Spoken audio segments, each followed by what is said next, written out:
This is Trinity Storm and you are watching a movie on what if Naruto was an undying human. If you enjoy this video, please like, share and subscribe to the channel. Now wasting no more time, let's start the story. A young adolescent girl whimpers as she sits in front of the beach, looking over her shoulder at an attractive stone hut. With a sigh, she looked down at her white dress and a large ornamented cross. She has been so alone because of her duty that has been thrust upon her since the moment she was born. She clasped her hands together and gazed up at the sky. God, I don't want to be alone any longer. I'm looking for a friend. Please grant my wish. That is the first time I have been so self-centered.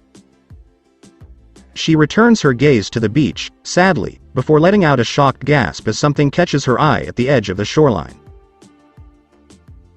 A boy lay face down on the sand as the wave washed over him, and she dashed over to him, her bare foot dug into the sand with each step. The boy is dressed in a ruffled white shirt and loose brown pants, with his blonde hair matted down to his head from the salt water and whisker marks on his cheeks. Oh, no! The girl exclaimed worriedly, and she quickly scanned the sea for any sign of boats before struggling to pick him up.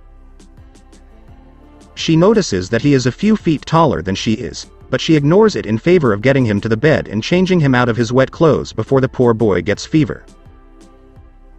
She can't stop blushing all day after removing his clothes and frequently checking on the sleeping boy. The adolescent girl fills the stone cup with rainwater from the large barrel before entering the hut, her gaze fixed on the boy on the cot. With a click, she placed it on the table, followed by a stirring groan, and turned sharply to the boy with a gasp. The boy struggled to sit up, and she quickly pushed his shoulders down. Do not stand up, mister. She stated, you washed up on the beach. Nobody knows how long you've been out there. She quickly grabs the cup and hands it to the boy. Drink here. Arigato. The boy drinks the water with some difficulty before looking around. Where am I? Wait, what? The girl puzzledly blinked. He speaks in a different language and she doesn't understand him. The boy frowns to himself before gesticulating with his arms at the surroundings, and the girl immediately understands. Oh, my house. She spoke clearly and slowly before pointing at herself. Me, Eve. What is your name? Naruto, the boy says, looking down in deep thought with a scrunched up face. Nathan? Eve inquired. Naruto. She blushed as the boy shook his head with a small chuckle at her gaffe. Sorry. Eve laughed sheepishly before making some body signs. What has happened to you? How did you end up on the beach? She pointed out the window at the sea, and he seemed to understand her most of the time. I'm not sure. I think I was on a boat, but I'm not sure. Naruto tapped his forehead with a shaking head before making a boat shape with his hands. Did you forget? As the boy nodded at Eve, she wiped her brow with a tilted head. Oh, what else do you recall? Naruto widened his eyes and looked down at his trembling hands, unable to recall anything other than his name. She can't help but feel sorry for him before she grabs his hands and smiles as she brings them up to her face. It's fine. You can stay with me until you remember everything, Eve said with a smile.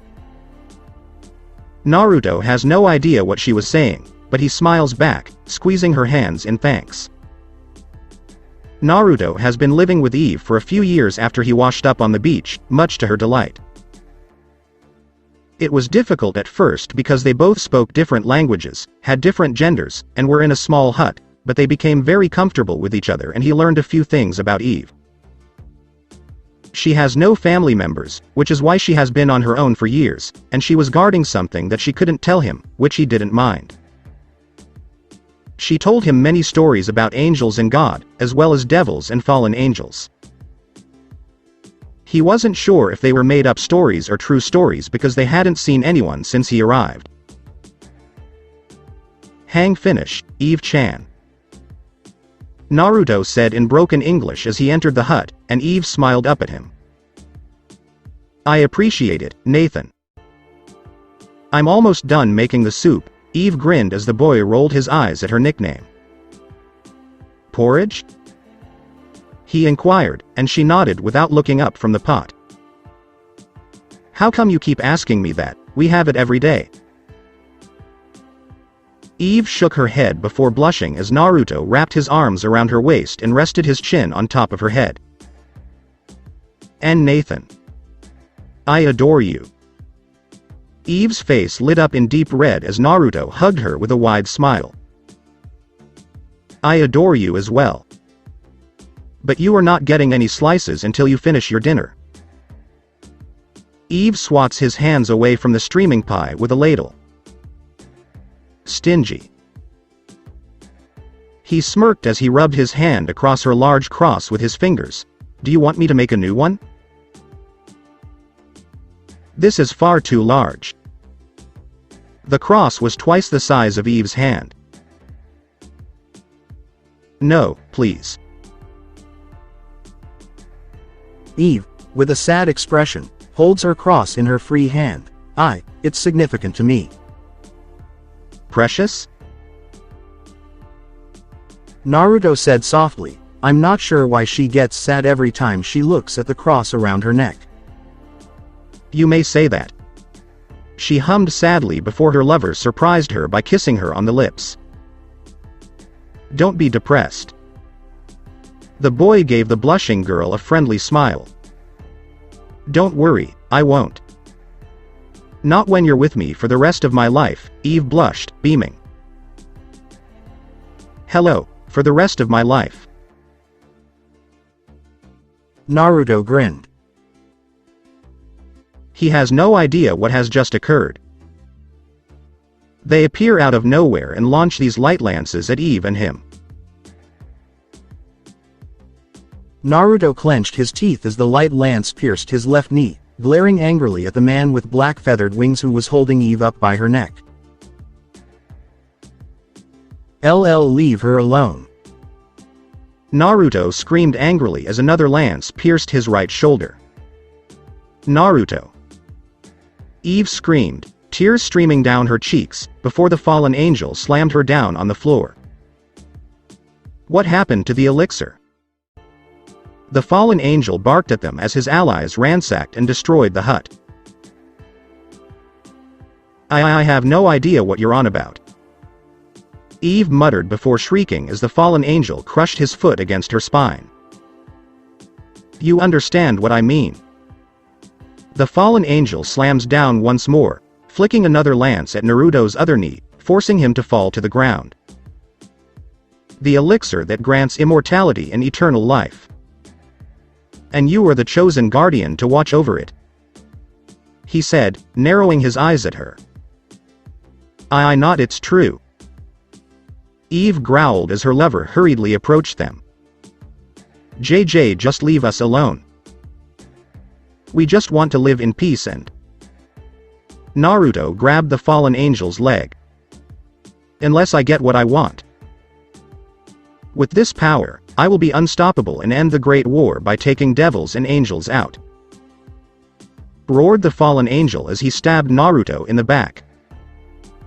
And I will force you two to tell me where it is, he says, holding two lances in his hands. What happened next was the longest hour of their lives, as he tortured them in various ways with only a light lance. He stabs their limbs and non-vital organs, gorges some part of them, skins them, tears their nails out, all while laughing at them until he sneers at their ringing bodies. Tisk. The fallen angel clicked his tongue annoyingly as he formed another lance over his head. You humans are so stubborn, I'll give you that. He threw the lance at Eve, and it would have pierced her if Naruto hadn't jumped in front of her with a burst of adrenaline, and the lance went through his heart.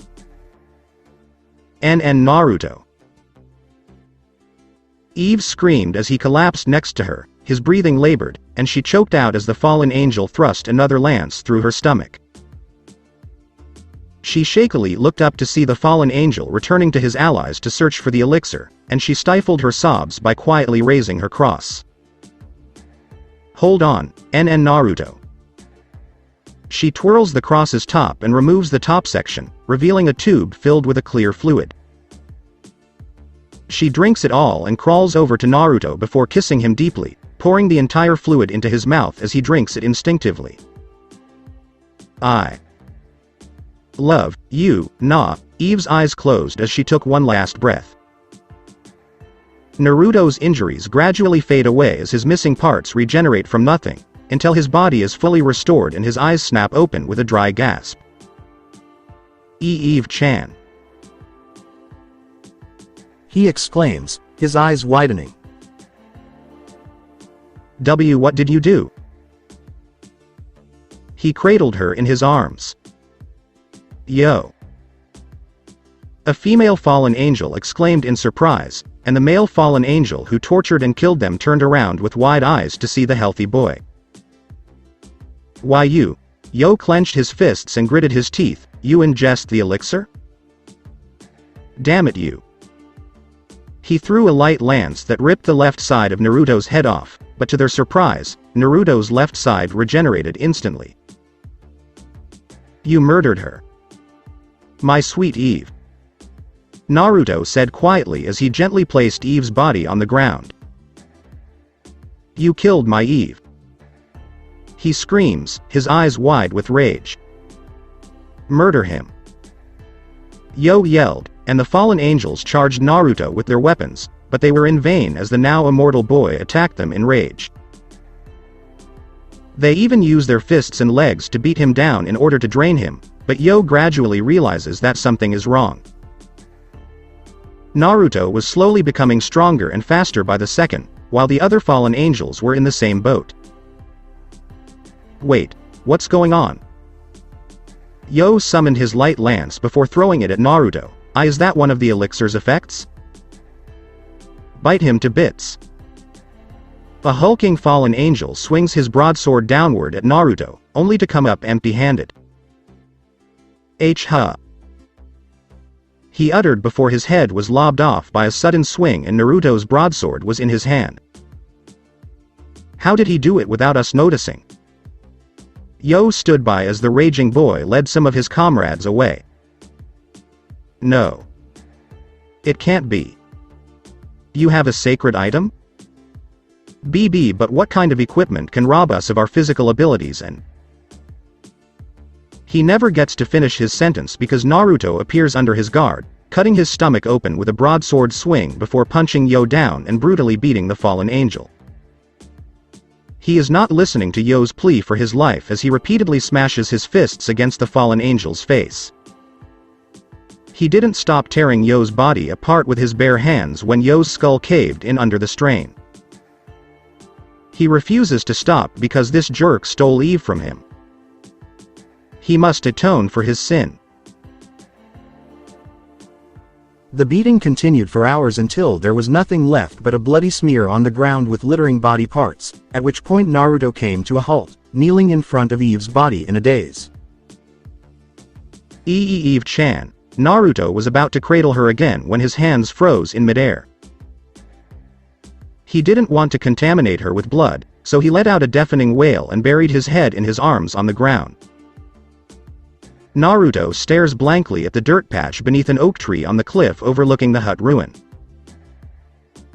It's been a week since he buried Eve, and he hasn't left the spot since. "Eve-chan, I'm going to be gone for a while." As he tightened his grip on Eve's cross, he raspily whispered, If the immortality elixir exists, then there must be something that can restore you. Perhaps these sacred gears that these guys were discussing." He places his hand on a large stone in front of the dirt patch. "Wait, Eve-chan, I will bring you back to life. GG, bye for now." He walked away from the grave quietly, vowing silently that he will never stop and that if anyone gets in his way, he will not hesitate to cut them down. Here lies Eve, beloved friend and lover, the inscription on the stone read. We'll get together soon. Naruto has accepted the existence of supernatural beings and has become involved in the Great War for a variety of reasons during the first year of his journey. His first motivation is to gather information on anything related to resurrection, even if it is just rumors. The second reason is to protect helpless humans from these supernatural creatures. It irritates him to know that innocent people have been dragged into the damn war, reminding him of how helpless he was back then.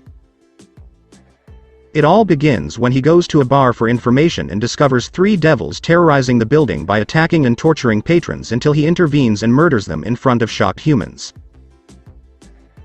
The third reason is to learn more about his sacred equipment and why it appears to be important or feared by some people. His gear has no names, so he calls it Snatch, because it allows him to rob things from people, and he discovered that he can also steal their abilities, ranging from strength to speed, and add them to his own power. It has a disadvantage in that there is a cap for his body to take in the powers until he trains his body to take in more. He believes that the gear limits him to preventing stains so that his body does not either give up or blow up, and that if he strengthens himself, he can steal more. That was all he could find out for the time being. The final reason is to exact vengeance on the so-called 3 factions and bring the war to an end. Everyone is his enemy because he blames them all for Eve's death and refuses to take sides. If the war ends, he can easily find a way to bring her back to life without looking behind him. It's a zombie human. A devil screamed before Naruto thrust his hand through the devil's chest, ripping his heart out, as the immortal boy flicked his whip at another devil in the distance, and the whip ripped a heart out of the devil without leaving a scratch. Get back! The Angel Solitaire shouted back to his troop, his eyes widening as the immortal flashed in front of him, before the boy swung his broadsword and cut off his head. It's all for Eve. Naruto stabbed the nearby fallen angel in the back with his left leg, kicking the roaring devil's chin out. I have to kill them all. Kill them. His sword twists before slashing upward from the fallen angel. Kill my feelings. Dozens of creatures jam their weapons into his body, but it doesn't stop him from killing them with stolen strength. Kill myself. Kill yourself. Kill yourself. He's beast. The bulky devil shivered in terror as she watched the boy stab his sword into the down angel and kneel on a hill of corpses. You're right, I'm no longer human. Naruto's eyes become dull and lifeless as the light fades out, and he stands up calmly, facing the armies with a blank expression. That's correct, I'm a monster. The one you all made. The war lasted many years, and the 3 factions lost a lot of people, mostly because of Naruto's ruthlessness, and he has many names. Undead monster, immortal human, heart thief, and many more. Aside from Naruto, no one knows why he targets everyone indiscriminately or why he became involved in the war. Some brave souls try to persuade him to join them, but he refuses by outright attacking them, even if some genuinely want to help him. They all implicitly agreed to a rule of not fighting him and fleeing on sight, or they would lose their lives to him. But one day, there was a battle that they couldn't escape, and little did they know that it would be the last day of the war. Naruto walks into a large battle calmly as the creatures deck themselves out and several soldiers foolishly target him before realizing he was the undead human, but it was too late for them. Where have they gone? Naruto drags a female fallen angel toward him with his whip before slashing her in half with his sword, the Mauzen God. He appears to be in his early 20s, stands nearly 7 feet tall, and is dressed in a black shirt and armored pant. He carries 5 different types of swords on his back, as well as a whip at his hip, and some soldiers notice that he is muscularly built. How did you know, you bastard? A devil yelled at him with widened eyes, and his response was a swing of his sword that severed his head. It makes no difference. Just show me the way, Naruto said as he stepped over the headless body. No one responds as they charge at him with battle cry, and he walks through the onslaught of attacks, ignoring the pain because he has become numb to everything since he killed his own emotion. My strength. The angel, along with several angels, devils, and fallen angels, fell to the ground. It's his gear. As soon as Naruto jabbed a thin sword through his lung, one of the devils growled, choking on his blood. He continues walking toward the center of the battlefield, where he sees two bloodied figures standing over a body, with another two bodies nearby. Finally, God has died. I, Lucifer, have slain the god, exclaimed one of the standing figures. He addressed his comrade, Asmodeus, spread the word. The devils have arrived. Lucifer's eyes widened as Naruto appeared at their side, holding a beating heart, and Asmodeus died. This person just murdered a Mao. How is this possible? Here's where my lead goes. Now I have to follow more rumors said Naruto flatly. The blast caused his head to explode, thanks to Lucifer's dark magic. Tisk, now I have 3 to replace. Lucifer shifted his gaze away from the headless body before his eyes widened as the sword pierced his chest and he shakily looked over his shoulder to see Naruto with his head. How? What kind of magic is this? Naruto rips his sword out with an upward slash and the immortal quickly cleaves his head and part of his torso off with a downward slash, so he never gets a chance to finish his sentence. No, my name is Lu. And the Maos are no longer alive. Naruto turned away from the corpses, walking across the battlefield, ignoring the army's cries as they discovered the bodies of their leaders. He would later learn that the Great War ended in a ceasefire, and he began to focus more on the information about resurrection. Many centuries have passed since the end of the Great War, and Naruto has been unable to find a way to bring Eve back, which has caused him to fall into a deep depression because Eve's body may turn into nothing more than a skeleton. He has been on the move for many years to hide himself from the world, and he has witnessed many historical events while meeting some people. He visits her grave every year to ensure that her body is not moved as the world evolves into the modern world. At some point, he begins to recall everything about his life prior to being discovered by his lover. He is from Japan and was a fisherman who went out on a trade route until a storm hit his boat. Time had taken its toll on his family. He's currently in Kuo, Japan. Naruto sits in the park late at night, staring at humans with dull eyes. He's dressed in a white t-shirt, black pants, shoes, and a bundle on his back, and his appearance hardly changes. The world changes so quickly. Naruto thought, he always thinks the same thing when he watches people go about their daily lives. Hello, you appear to be very lonely. Naruto looked up to see a beautiful blue-haired woman smiling at him. Do you want some company? Seductively, she purred. Fuck off, he says. He said bluntly, and the woman's face scrunched up in rage. What? She screamed angrily. You hear what I'm saying? Fuck off, Crow, Naruto said. The woman's eyes widened as she looked at him. Why you? How? I said, fuck off. Naruto yelled. After the sudden burst of ki, the woman quickly took off, and he returned to his people watching. It's crawling with devils and fallen angels.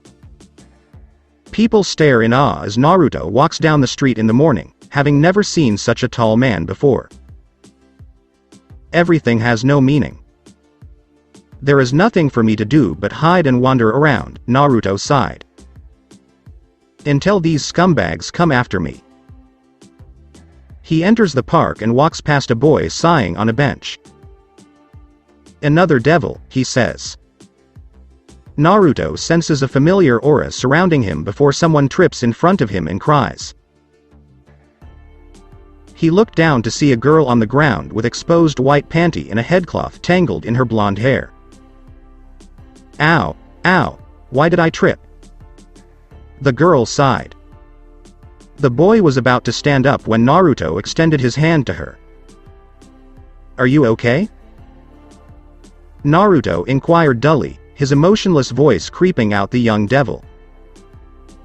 Ah, yes.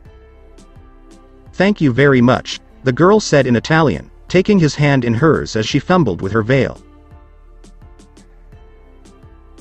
Here, as he helped her up, the immortal fixed her veil and looked at her face for the first time before his eyes widened. Oh, thank you a lot. The girl smiled brightly. Eve-chan?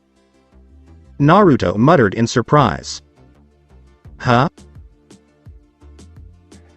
She blinked at him, perplexed, before smiling again. Sorry about that. I believe you should confess to someone else. Asia Argento is my name.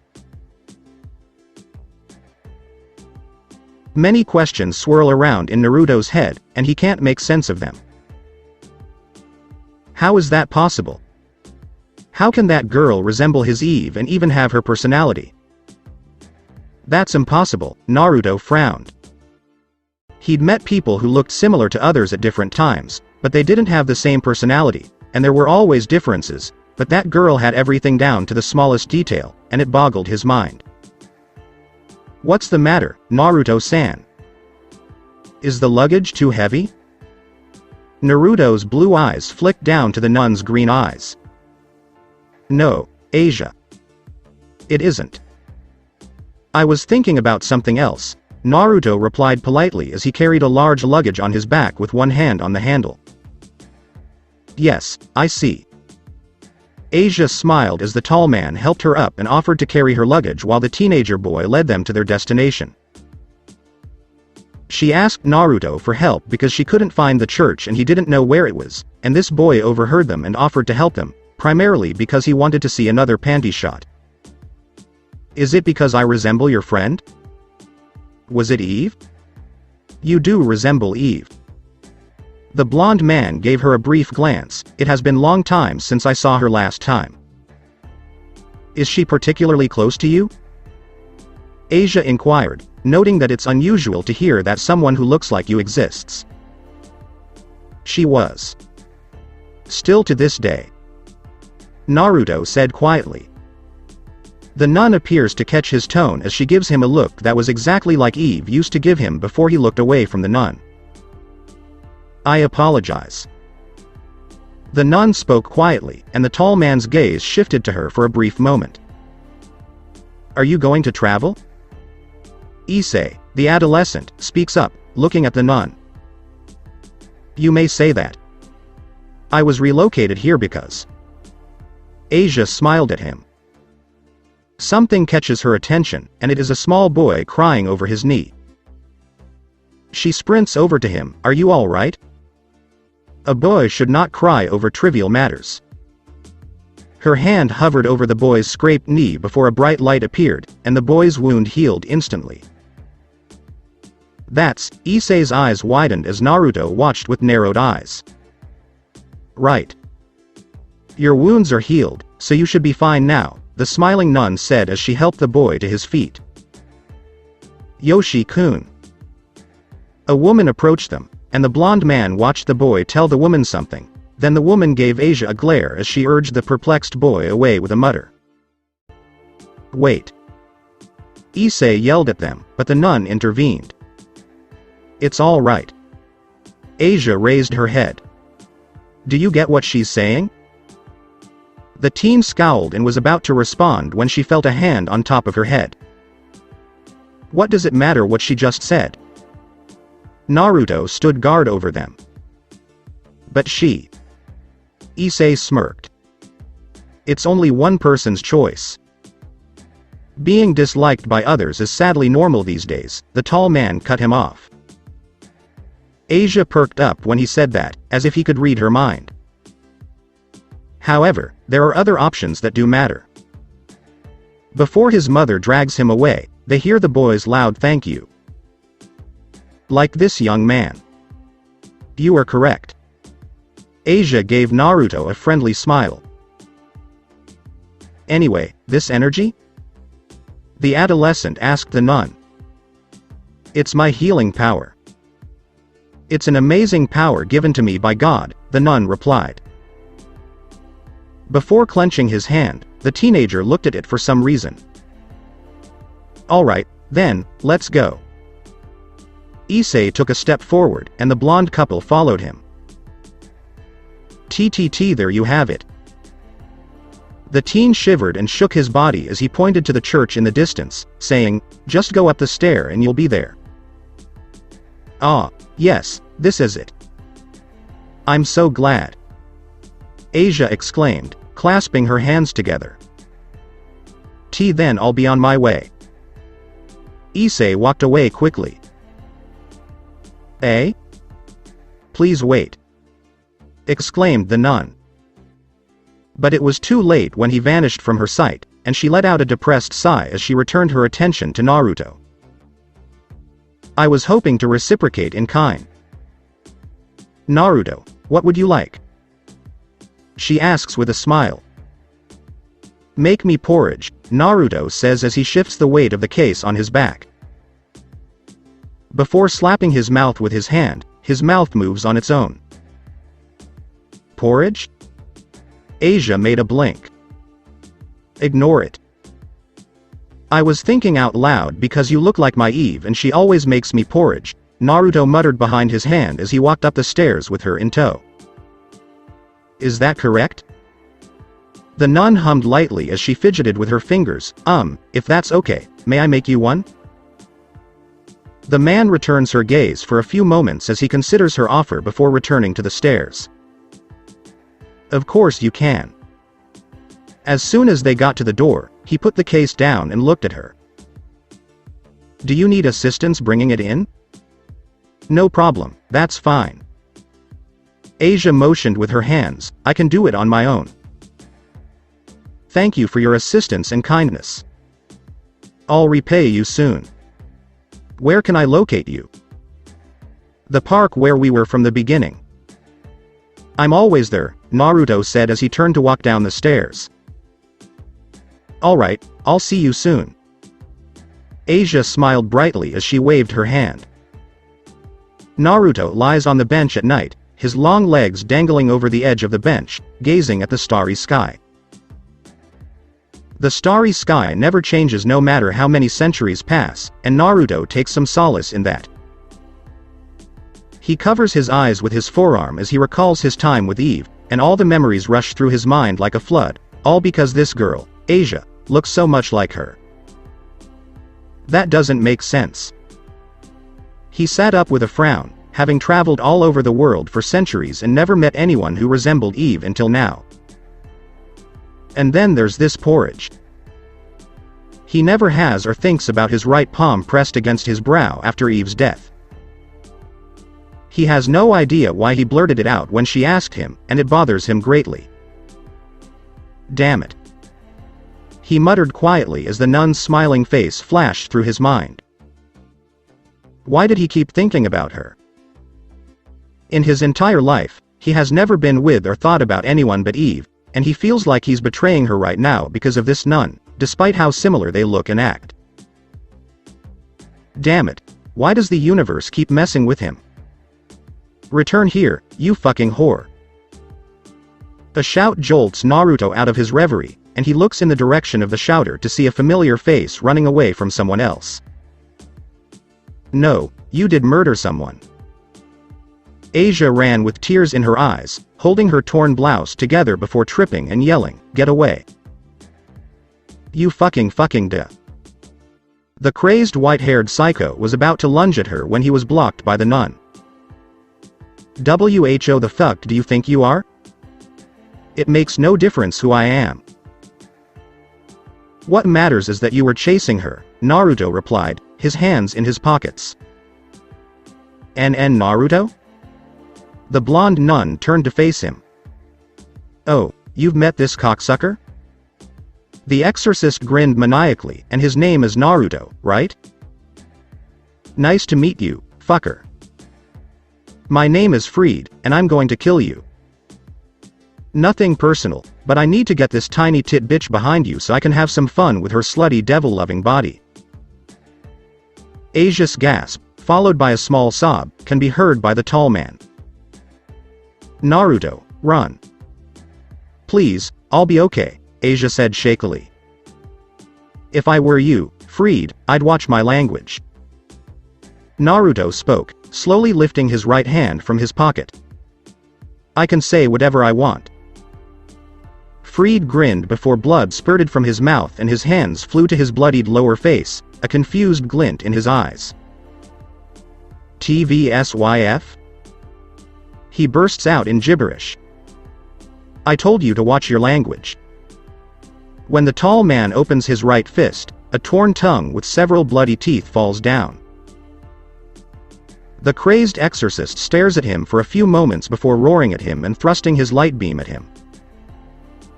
Nah! Asia screamed as Freed's sword cleaved Naruto's throat, severing his head in half, and she closed her eyes tight with sobs. Freed has just murdered a nice man, and it is entirely her fault. She was startled to hear Freed's startled cry, and she slowly opened her eyes, which widened as Naruto's halved head melded together, his wound disappearing without a trace. It's been a long time since someone slashed my head in half like that. 200 years ago, I guess, Naruto rubbed his brow. Do you have Airy BSC? With a mad glint in his eyes, Freed yelled. Me? The tall man looked at him indifferently. I'm just a regular person. An immortal human being. Close your eyes and don't open them until I tell you to, he says to the widened-eyed nun.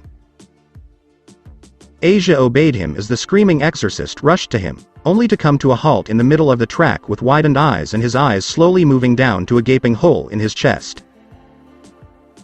They gradually shift up to Naruto, and Freed notices his own heart in the tall man's hand before everything goes dark. Naruto throws away the beating organ and picks up the yelping nun in his arms, carrying her away from the scene. Try it on. As they walk down the market street, Naruto extends a jacket to Asia, who quickly puts it on with a quiet thank you. It was around noon, and the weather had turned colder.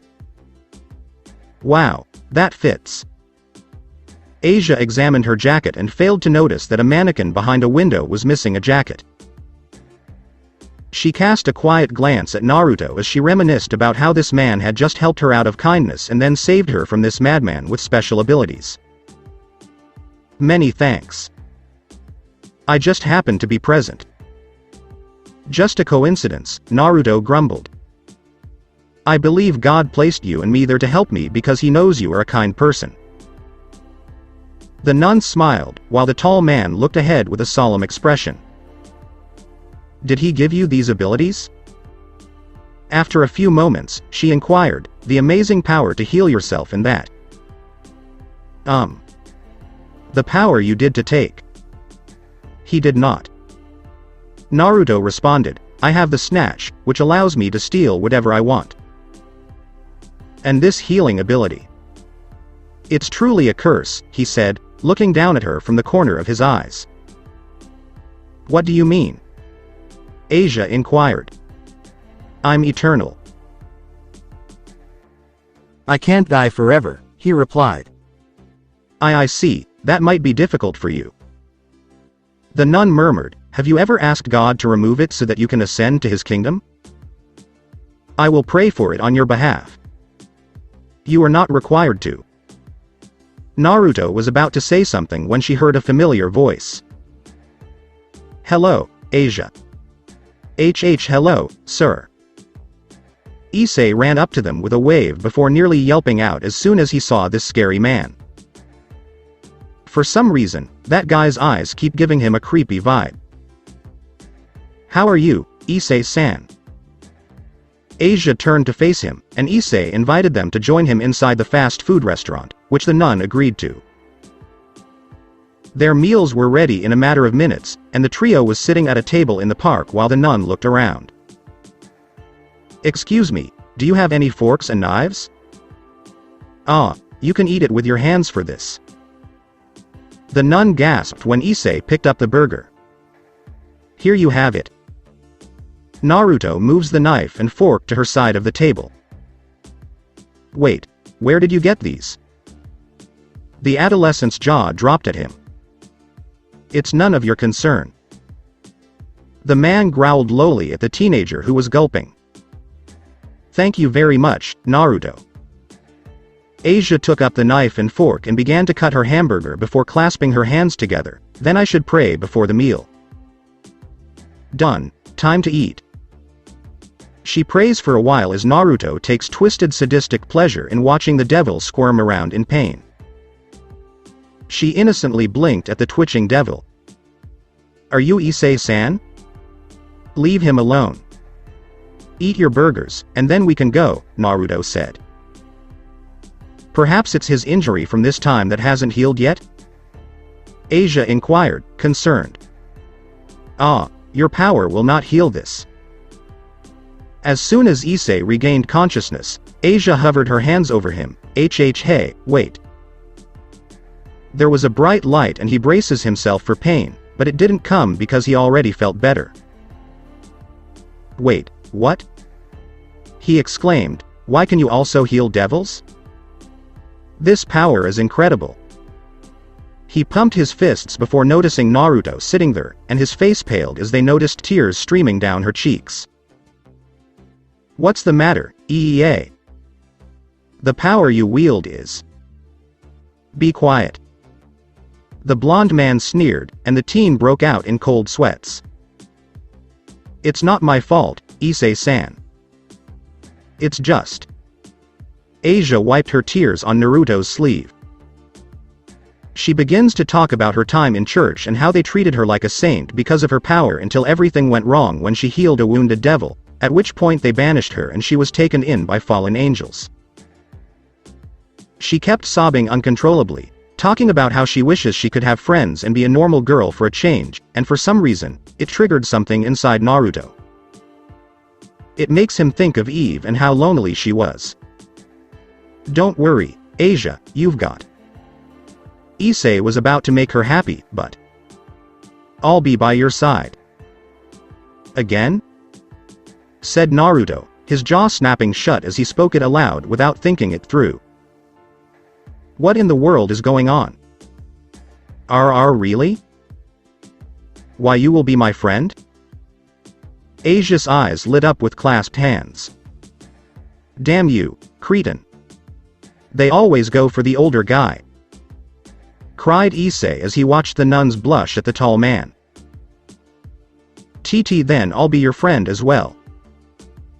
Really? I'm relieved. The nun smiled broadly. That's not going to happen. When they hear a voice, they look up to see a young woman standing on a post. Yuma? Issei exclaimed in surprise. Rainal-sama. Asia shivered a little. How can you be alive and a devil at the same time? How disgusting, Rainal said, scrunching her face up at Issei. She hopped down to the ground as the nun terrifiedly wrapped her arms around Naruto's left arm. Come on, Asia. Don't waste my time, let's go back. I don't want to. Helping you all kill people and me. The nun's arms tightened around his arm. Your existence is essential to us. You understand, right? Scoffed the fallen angel. Can't you see her defiance? What are you going to do with her? Exclaimed Issei. The fallen angel's face changes to that of a teenager, and Naruto looks at the shivering nun as the angel speaks to Issei. How about I murder you again? With a twisted grin, Rainal summons a light spear, and Issei tenses up before the spear vanishes. Wah! A flash of light draws their attention, and they turn to see Naruto twirling the spear around his fingers. How did you? The spear pierces her left side with a flick of his wrist, and she spits blood in shock. How did you do that, Naruto? Are you devil or angel? Issei asked, dropping his jaw. I'm just a human who despises crows. Naruto spoke with narrowed eyes, his murderous intent leaking out everywhere, and Issei could feel his body freezing up, but Asia was unaffected because Naruto shielded her from it. If she knows what's best for her, the damn crow should leave. You're a bastard.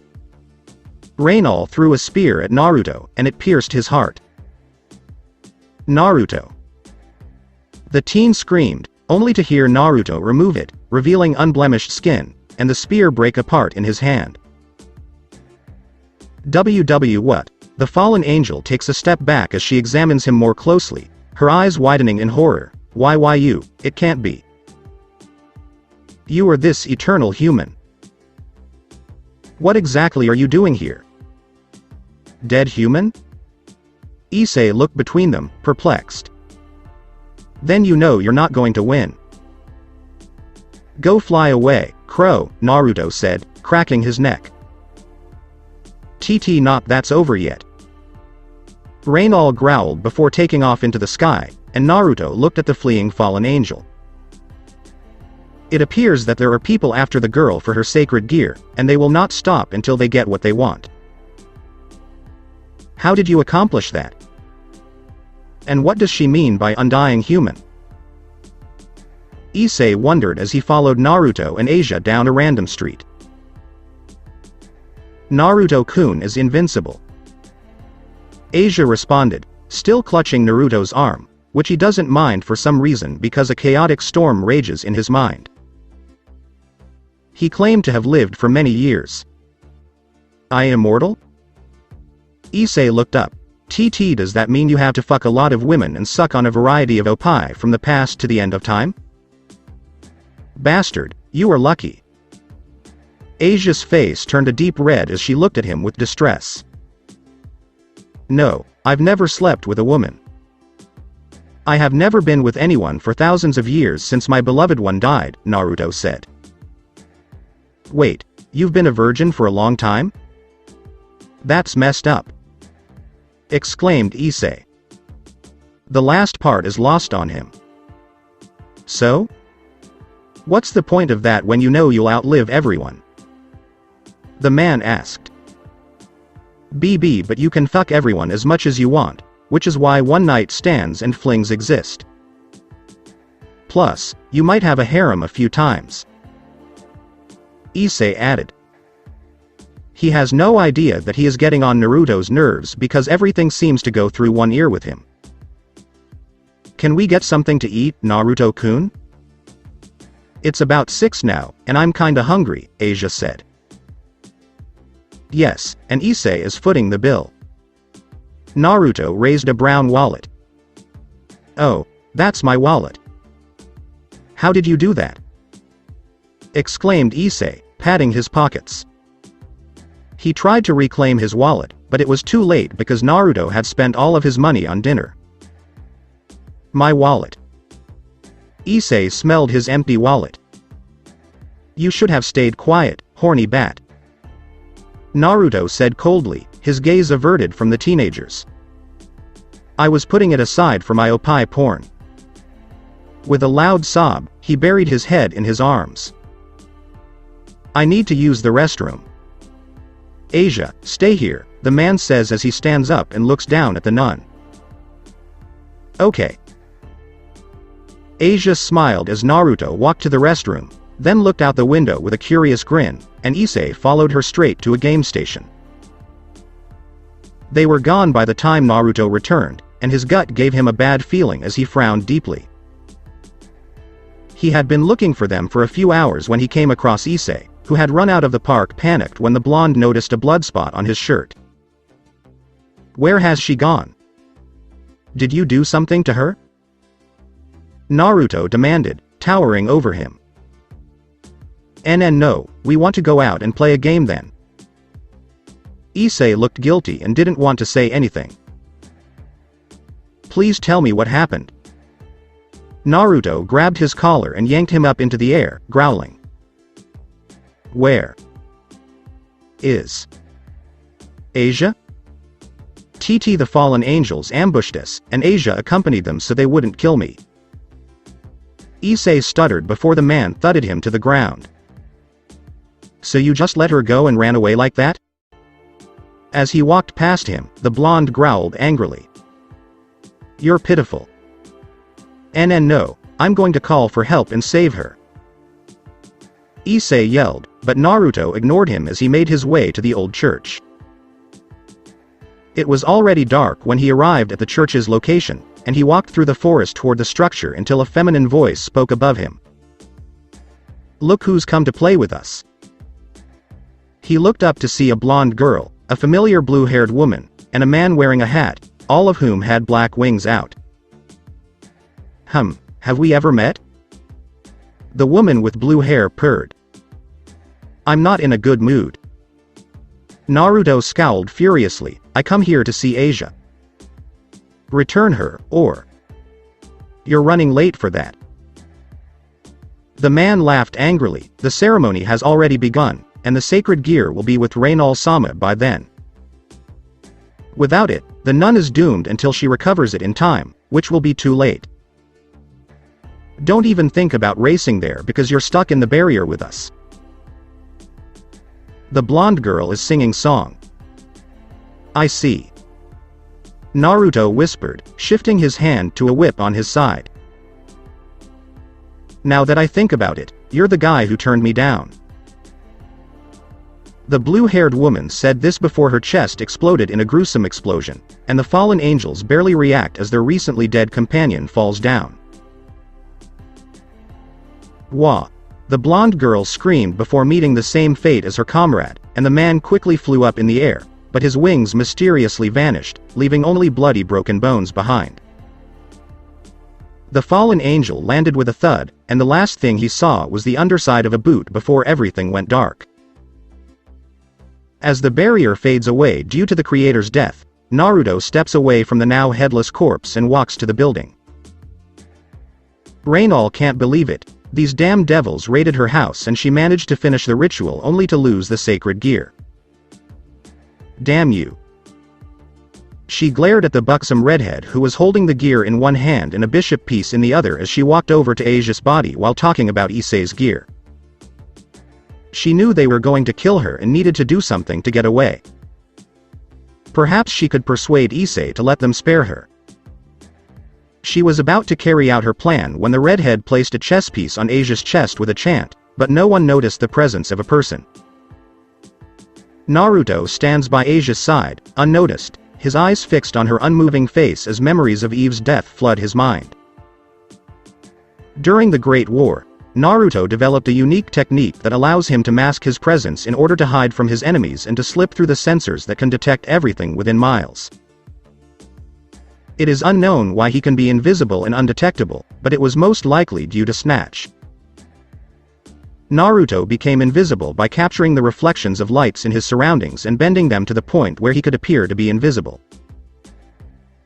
The reasons behind the undetectable are the combination of his immortality and Snatch. He somehow can rob his own life force and everything within his body that makes him appears to be dead to the world.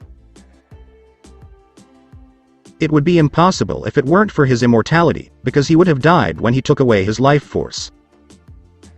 Zekahai was the name given to this technique. Naruto quietly turned away from the nun and stride behind Reynali's back, his rage boiling within him. There was something about Asia because she did something impossible that no one had ever done after Eve's death. She made him care, possibly because of their resemblance and similar personalities. This damned fallen angel will pay for her death, and it irritates him that Asia met the same fate as his Eve. Naruto's hands slowly reach out toward Reynali's wings before tightening around the bottom of her wings and releasing Zekahai, revealing his presence to the group for the first time. After the chess piece absorbed into Asia's chest and Issei gasped at his appearance, the devils tensed up as the redhead looked up to him with widened eyes. Naruto? Wah! Exclaimed Reynal as she felt a foot pressing against her back and hands on her wings. She only sees him out of the corner of her eyes before Naruto rips her wings out barehanded, causing her to scream in agony, and stabs the wing's jagged humerus into her eyes, much to the horror of the devils. Rainal screamed in agony as Naruto shoved her heart into her mouth to muffle her scream, and then smashed her head into the floor, causing her to bite into her heart with a sickening crack. You should not have murdered her. Naruto yanked her up by her hair, making the fallen angel moan weakly before twisting her head 180 degrees and dropping the broken fallen angel to the ground. Naruto turned his gaze to the devils, who raised their guard with tensed muscles, and there was silence between them. I'm sorry, and Naruto. I tried to save her but... muttered Issei shakily as the man's gaze fixed on him. Do you know who that man is, Issei? The redhead approached him with her arms crossed under her chest, her gaze fixed on the man. Rias Bancho, yes. He is Asia's friend, the teen said angrily. Was. You cost her life because of your poor listening skills, the man said with a deadly glare. A killing intent flared up, nearly strangling them with a heavy weight on their back. I thought about killing you all, but this time I'm letting you go because you came here to save Asia. The killing intent vanished, and the panting devils exhaled before the tall man walked past them, unaware that someone was slowly sitting up with flustered eyes. Be thankful. Nathan, Naruto froze in his tracks, his eyes widening, and he slowly turned his head to see Asia, tears streaming down her cheeks. Wait, what did you just call me? With trembling steps, the lanky man approaches her. I was terrified. Asia wrapped her arms around his neck, sobbing as she buried her face between his neck. Naruto-kun, I'm sorry for not staying as you requested. I'm truly sorry. It's fine. I get you, it's okay that I'm here now. Naruto wrapped his arms around her small frame in a hug. How did she do it? I thought she died? Issei said, looking between them and his king. She did, but I resurrect her as the devil and my bishop. Rias replied, her eyes narrowed in suspicion at the man. How did her pawn know this man, and why didn't she know Kuo had a powerful man? She will have to ask Issei about it later.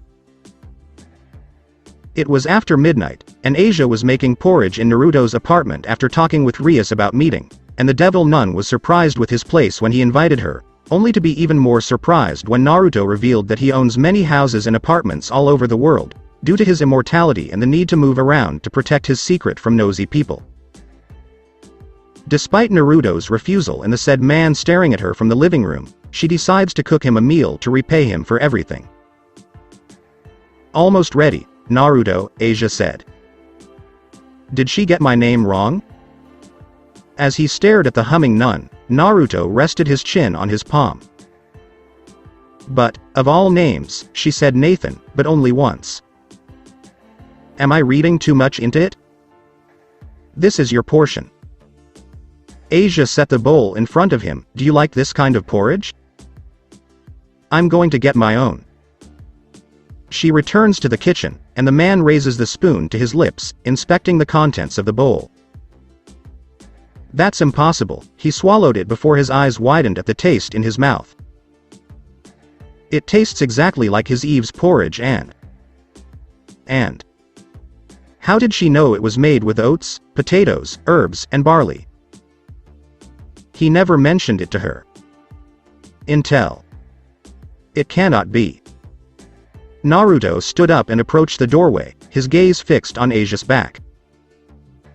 Everything makes sense now. Why does Asia resemble his beloved? Why do they share the same personality, and why does he suddenly develop feelings for her? This name. The porridge that tastes the same. I cannot believe it. Naruto approached her slowly from behind, having heard some stories but believing them to be myths until the reality confronted him. Something within his soul awoke, a sliver of hope. Do you, Naruto? And Naruto? Asia exclaimed as Naruto hugged her from behind. What is it? He asked, looking at Eve's reincarnation. I don't want anything, I just want to hug you. He softly spoke into her ear. Oh, okay. Asia blushed as he tightened his hug around her. I will never let you go because you are now mine. Forever and ever, Naruto said as Asia's blush deepened. Asia can feel her heart racing with joy, and for some reason, she feels right at home in his arms, as if she has been away for a long time. Issei hasn't been able to stop grinning since class began.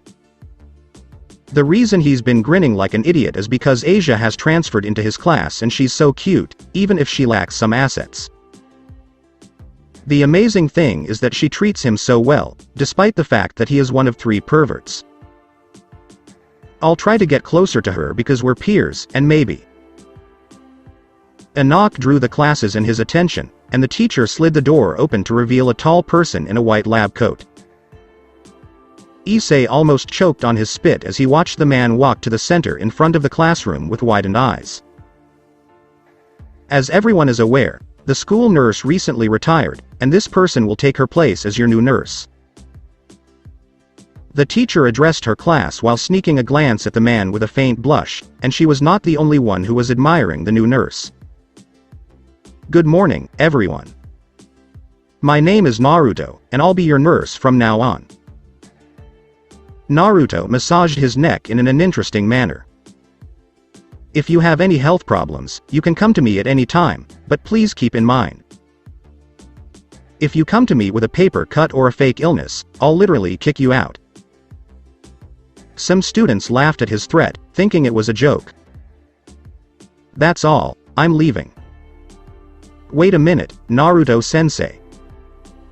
A random girl raises her hand and asks, where do you come from? What age are you?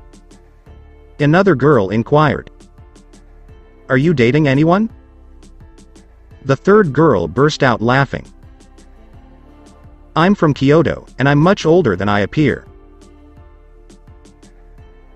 And no, I don't have a girlfriend, but I do have an eye on someone, Naruto replied flatly.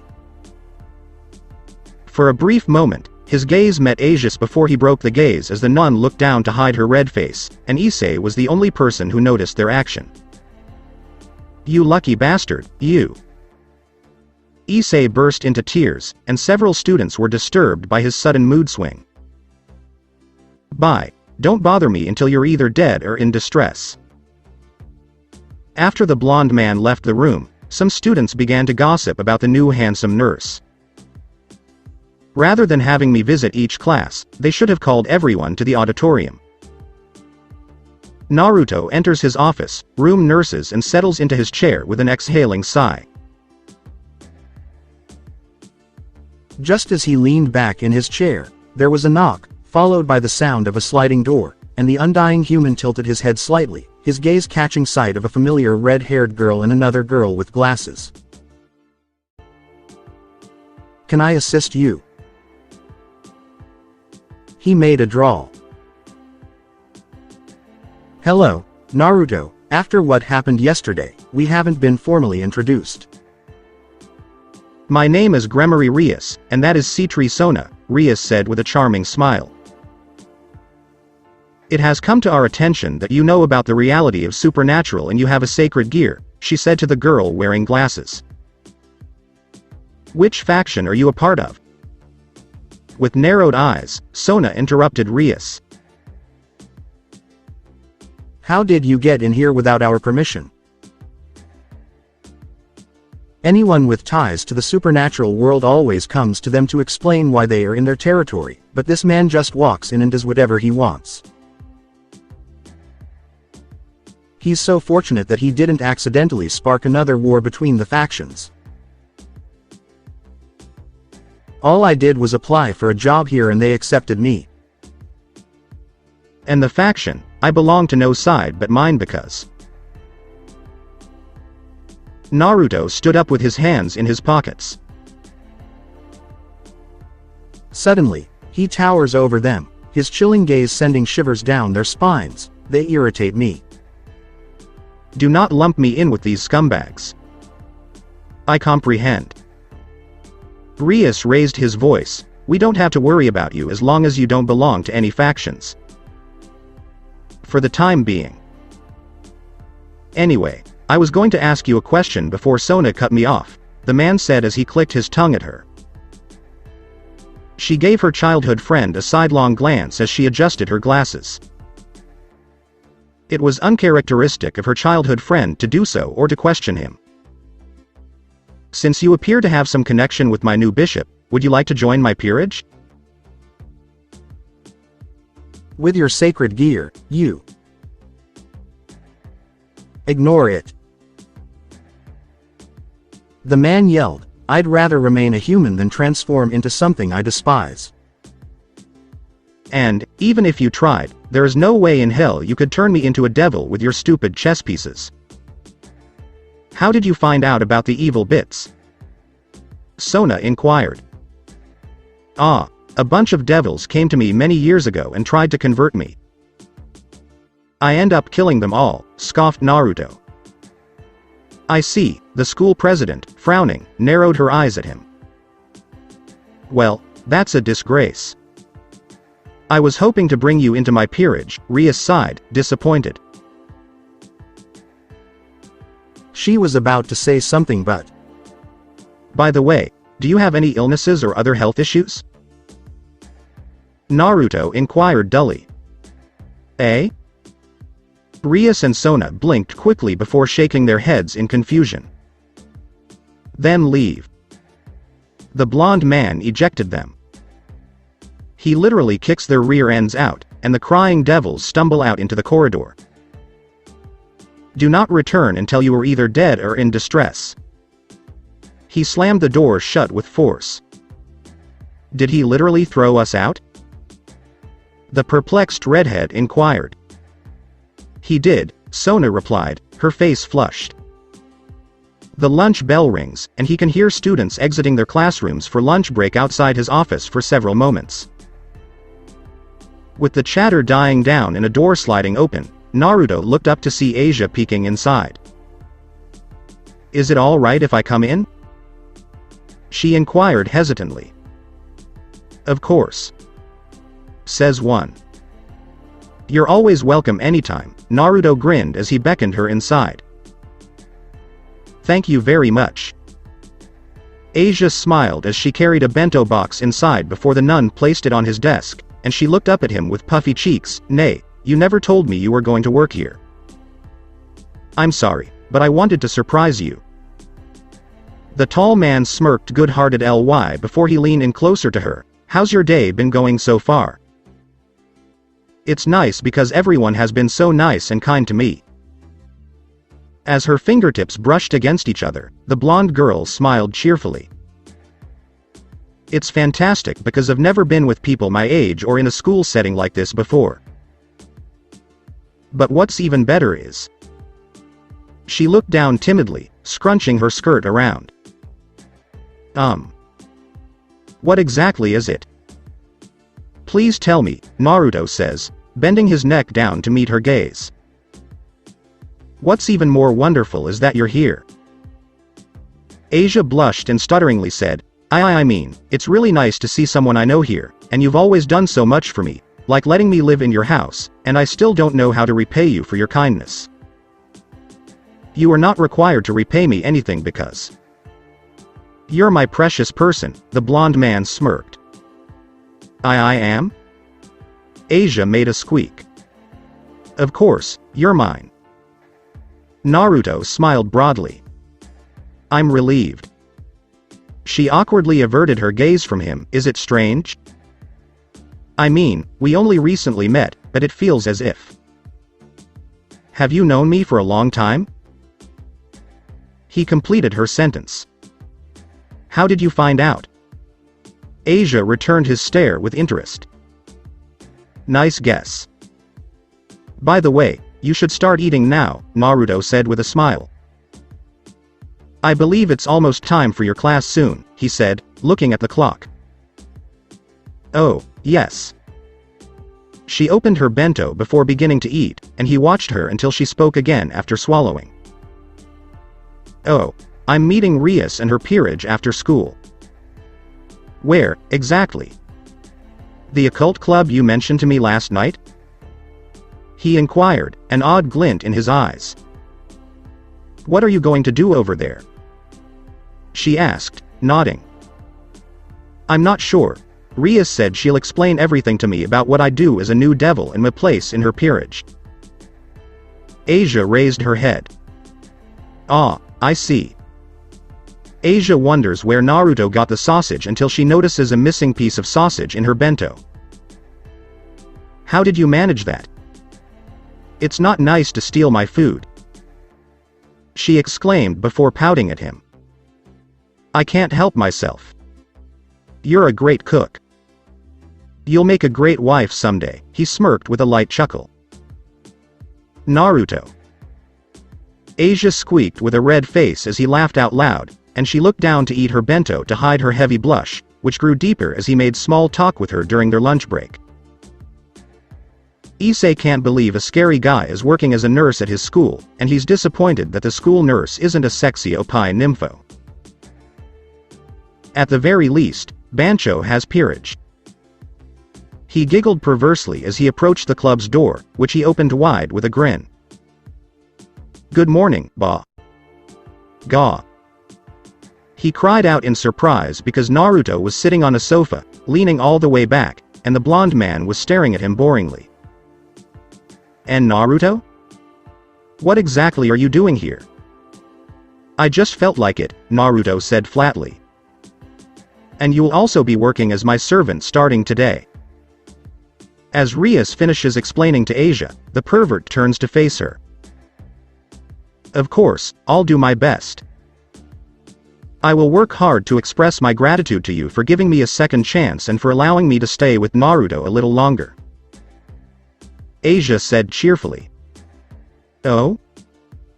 I had no idea you and Naruto had this kind of relationship," Rias smirked, crossing her arms. The nun squeaked under her king's laughter. I mean." The blonde girl fidgeted before clasping her hands in prayer. "Please forgive me, Lord, for my Ga."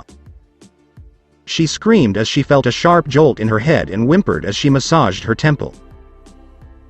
"J.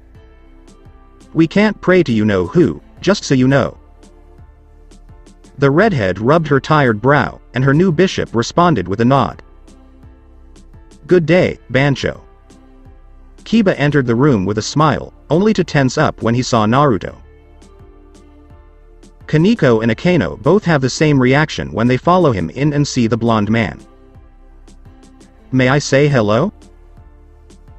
The knight raises his hand hesitantly at him, and the man barely looks at him. "Rias?" Akeno gave her king a secret message with her gaze, as if she needed to do something with him. "It's fine, he's our guest." Rias waved it away. "Would you kindly make some tea for him?" "There is no need." Naruto sipped his teacup as several devils looked on, wondering where and how he got the tea without them noticing. Anyway, as soon as she shakes her head to clear out the cobwebs, the redhead cleared her throat. She will question Asia about this man, but there is nothing she can do because he does not appear to be hostile toward her peerage because of Asia. Everyone has congregated. We should get the party started right away. She snapped her fingers, and a handmade cake appeared on the table, accompanied by a puff of smoke. "When everyone is here, it's nice to do things like this every now and then.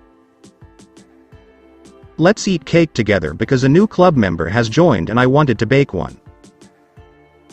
To her dismay, her peers gaze in awe at her cake, and Issei snatches it up with a joyful cry. It was handcrafted by Bancho. The pervert was dancing around. "First, cut it." Kaneko deadpanned, and Issei planned to cut a very thin slice for the males, only to stare at the half-cut cake with a perplexed blink.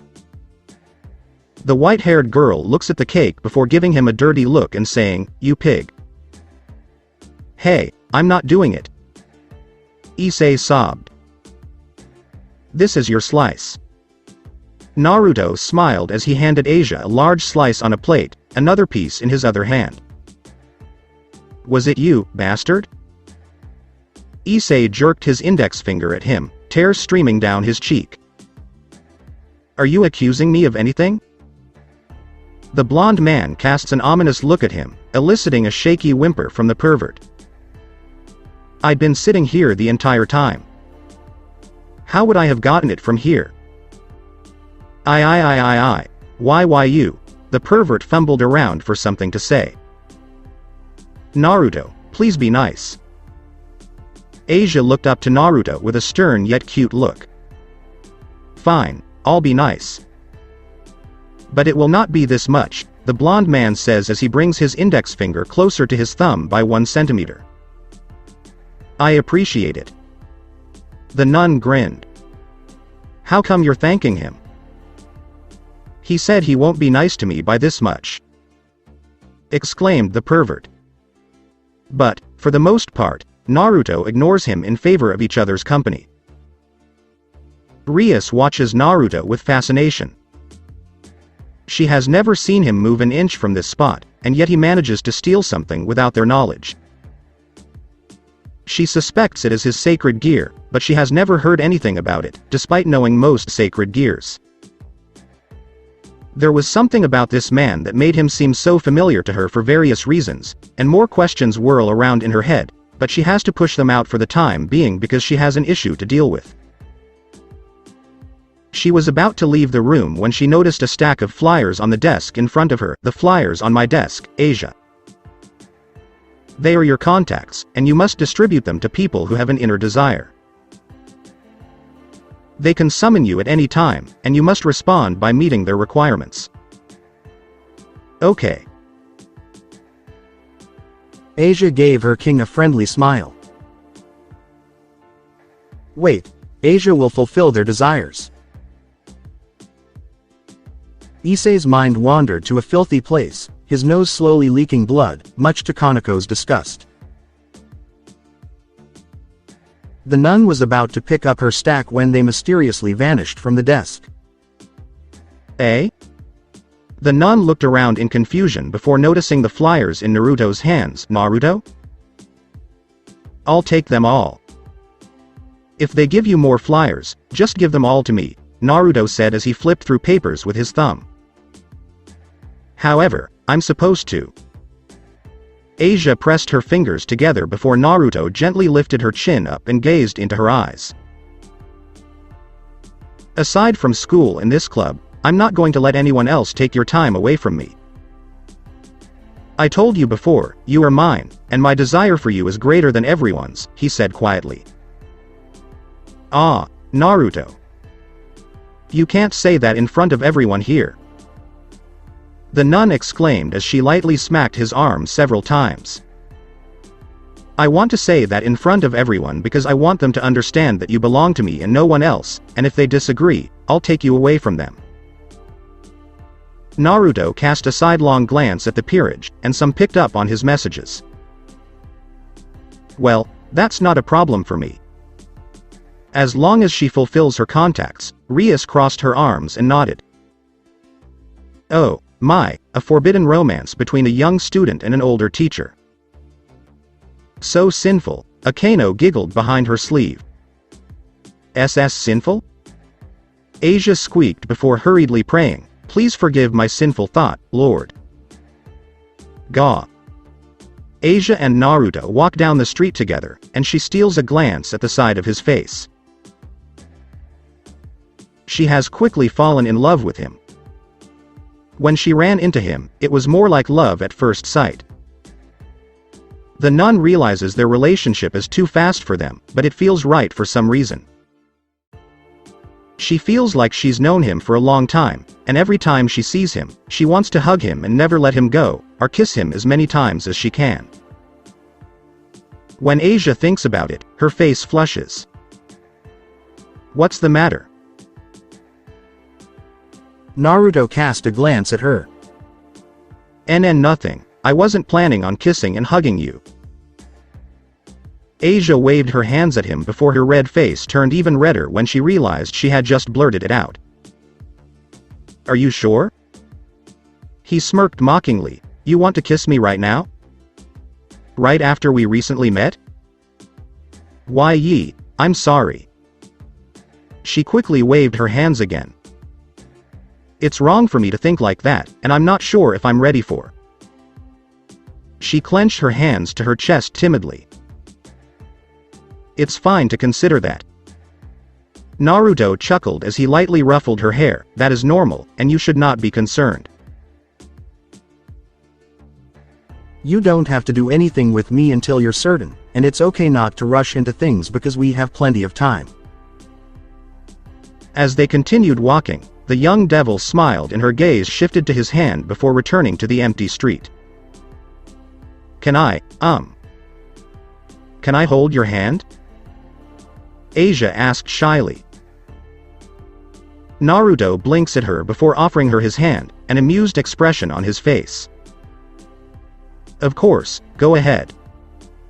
The tall blonde smiled as the nun took his hand in hers. She compares his large rough hand to her small hand. It appears to be 2 to 3 sizes larger than hers and gives her a warm feeling. They hold hands all the way back to their apartment. Naruto wanders around his apartment late at night, cracking his neck around to relieve his pain. He was having one of these sleepless nights, which is extremely inconvenient for an immortal. Perhaps I should look into purchasing a television. Naruto muttered as he approached Asia's room, noticing that her door was wide open, allowing him to see her slumbering form on her bed. He leans against her doorframe on her right side, arms crossed, staring at her sleeping face. He still can't believe Eve's reincarnation is right there, and he feels like he's reverting to his pre-immortal self when he's around her. But a part of him doubts that because it's impossible to be reborn with the same appearance and personality, and she has no memories of her previous life. Another part of her hopes that she will reappear as Eve or merge with Asia and they will be able to resume their lost life together. Or he can do it sooner if he does something nice for her. Perhaps I'll take her on a date. What do modern girls like nowadays? Naruto said as he walked back to his room, removing himself from her doorframe. He appears to have a lot to catch up on, and he mutters darkly under his breath something about generations and making things more complicated than before. Naruto walks around campus with his hands in his pockets, ignoring greetings from students who are currently involved in club activities. He's been planning this date for 2 days now, and he's decided to surprise her today.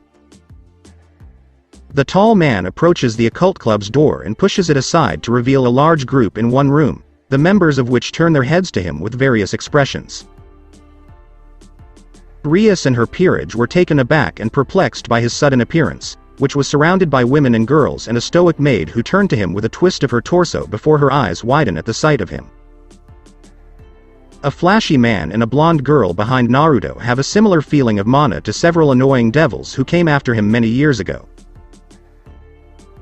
These devils claim to be immortal like him, but he kills them all because they were so arrogant and didn't realize the flaws in their so-called immortality, aside from the holy craps. Graphia uttered a shocked utterance, but almost no one noticed her action. Is that one of your pitiful works, Rias? Riser arrogantly dismissed the tall blonde man. Even if you recruit some trash into new devils, you will fall short of my full peerage. Why bother with such trivial matters? We should just get started planning. Who the fuck are you, scumbag faker? Naruto cut Riser off, earning him and his peerage an offended look before dismissing them with a wave. Oh well, it's not that important anyway. Asia, we're going out, he said, turning away from them. EA? Asia blinked quickly, and before they knew it, Naruto had her in bride carry with one arm, not moving a muscle. Eh? And Naruto? She exclaimed, quickly wrapping her arms around his neck to balance herself. Alright, let's go. Naruto turned around, his tone singing. Wait a minute, you cretin. Riser roared as he stomped his foot, you have no right to interrupt me. Do you know where you belong, trash? He never had a chance to catch this jerk as the tall blonde man vanished from his sight, and he turned around to Rias, gritting his teeth before recomposing himself, because there was an important event that he needed to focus on right now, and that was betting the Gremini heir. Riser and his peerage teleported away after a discussion and term for a rating game, and Rias exhaled tiredly. She managed to buy some time for her peerage to train before the game, and she was about to plan her strategy when Grafia abruptly turned to face her. Rias, that newcomer who arrived early. Do you know who he is? Asked the maid. What's up, Naruto? Rias looked at her with crossed arms, curious. All I know is that he's our school nurse and that he's dating my bishop, Asia. Why do you inquire? Do you know who he is? You're not aware? Grafia frowned, concerned. That man. He is known as the Undying human. What? The redhead's eyes widened as her peers exchanged perplexing glances. That is not possible. I assumed he was just a rumor. A bedtime tale. I wish that were true. The maid shook her head and said, everything you've been told about him is true. The Undying human is a real person, just like you and me. What exactly is going on? What is this Undying human thing you're talking about? Issei inquired. Do you remember what I said about the Great War? Rias shifted her gaze to her pawn and peerage. How did the three factions lose a large portion of their major forces? There was a rumor that a human could slaughter thousands of soldiers and walk away unscathed from any major battle. It was said that humans have true immortality and cannot be killed. But what makes him most terrifying is that he possesses equipment that allows him to steal everything, both physical and spiritual, from anyone. Like how Naruto took half of the cake and when he took Asia away. Wait. Smashed the pawn's fist on his opening palm. He did say that he lived for a long time when I first met him, he recalls. Wait, he's a human who lived during the Great War? But that's impossible, Kiba said, blinking.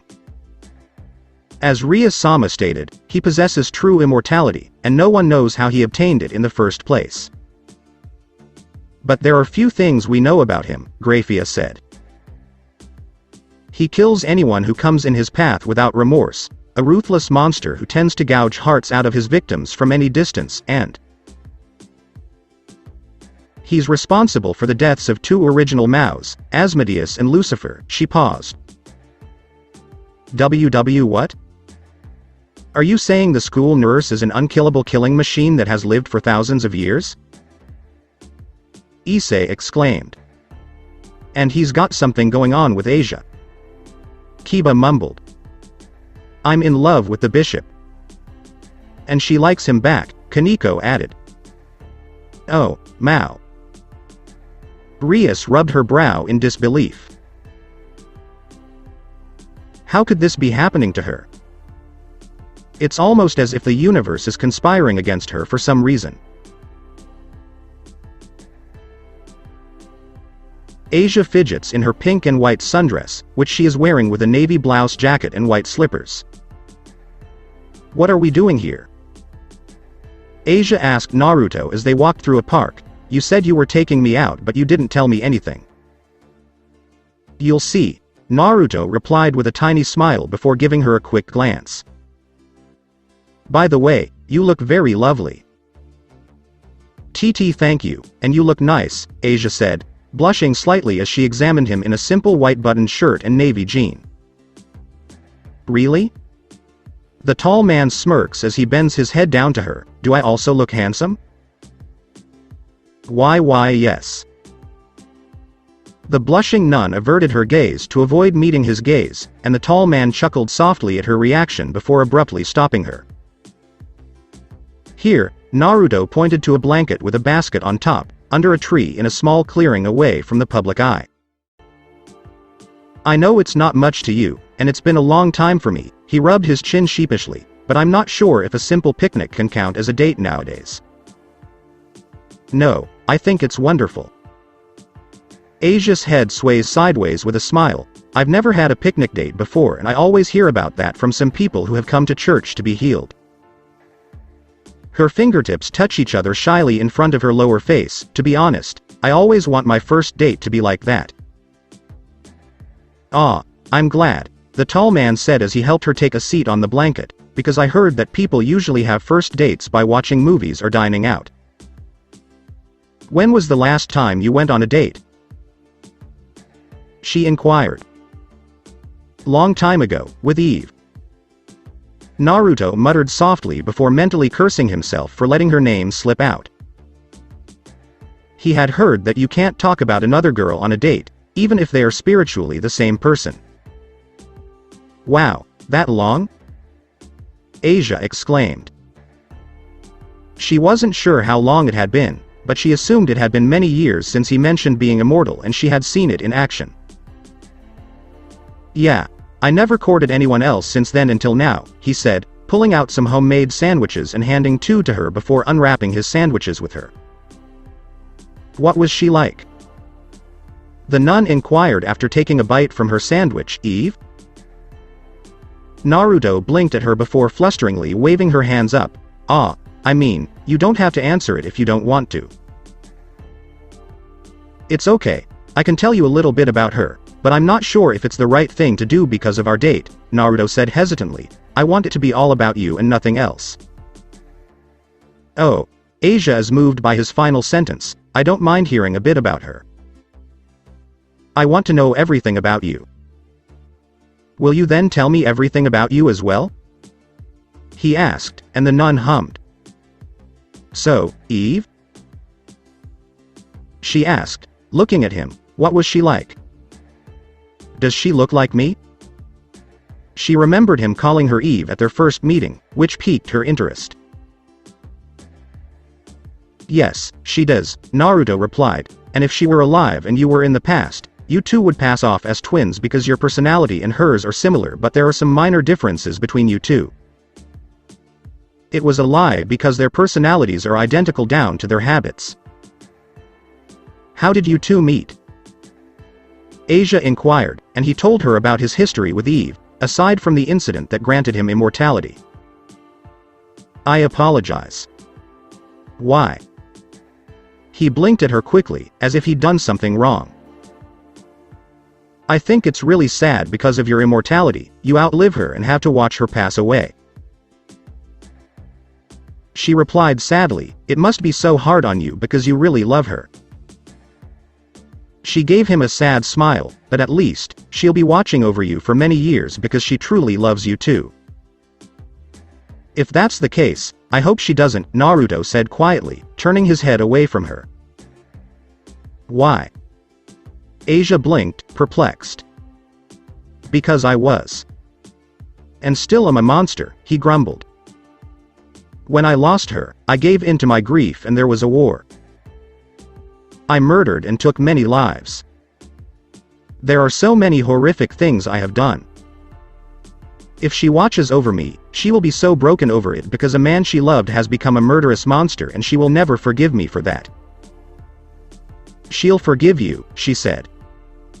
What? Naruto inquired. Why do you think that? I told you that. You may be a murderer, but I honestly don't think you're a monster, Asia said, shaking her head. She doesn't judge people based on their past or lifestyle, and Naruto doesn't appear to be a monster like some other people she's met. You must have done these things for a reason, like killing freed and fallen angels to protect me. Yeah, there was a reason, but that doesn't change anything, he explained. How can she love me after that? He asked. I love you, she interrupted, and I don't care if you're a monster or an immortal human. Asia. Naruto widened his eyes before chuckling. Yeah, you're right. I don't have to care about the past as long as we have each other now, right? Asia nodded her head with a deep blush. She has no idea why she said it out loud. They continued to eat their dinner while making small talk, mostly about each other and Asia's topic about Rias and her arranged marriage, which she attempted to break off. "Oh, can I ask how old you are?" Asia inquired after a while, and Naruto paused. "I don't know," he laughed sheepishly. "I stopped counting after a few hundred years." "How about your birthday?" she inquired. "Do you recall the year?" "Well, it would be on October 10, according to the current calendar, and the year would be about a decade BC, Naruto muses. "So you're about 2,000 years old?" Asia exclaimed. "Wow. Have you ever met Jesus?" Oh, you gotta tell me about everything you've lived." Okay, I'll tell you, he chuckled at her reaction. "No, I never met Jesus because I lived on this island before." They ended up enjoying their first date, despite the fact that it was mostly about getting to know each other and discussing some heavy topics. When Asia returned home from school the next day, it was late afternoon, and she was exhausted. "I'm home," Asia announced, and Naruto emerged from the kitchen. "Welcome home. You look tired," Naruto said, looking over her shoulder. "Did something happen?" No, Rias was training us for the raiding game, which is extremely taxing," the blonde girl said warily. "I did a lot of laps around the field and built up my mana."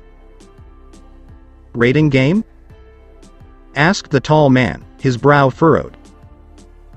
"I've been told it's a battle between two peerages, and you have to defeat the king to win, kind of like chess," Asia fidgeted. "Oh, I see." Naruto frowned. "And you're going to participate in that, even though you have no experience?" She nodded timidly. "Then I'm going to talk to them about." "No, it's fine," the nun said as she waved her hands to stop him. "I want to do it." "Why?" the immortal asked, his face frowning. "Because I owe Rias my gratitude and debt," Asia responded. "We wouldn't be here if it wasn't for her. I may have no experience in battle, but with my gift, I can be very useful and it might help her greatly." "But you don't have any experience," Naruto exclaimed, "and I don't want you to get hurt." "I know, but..."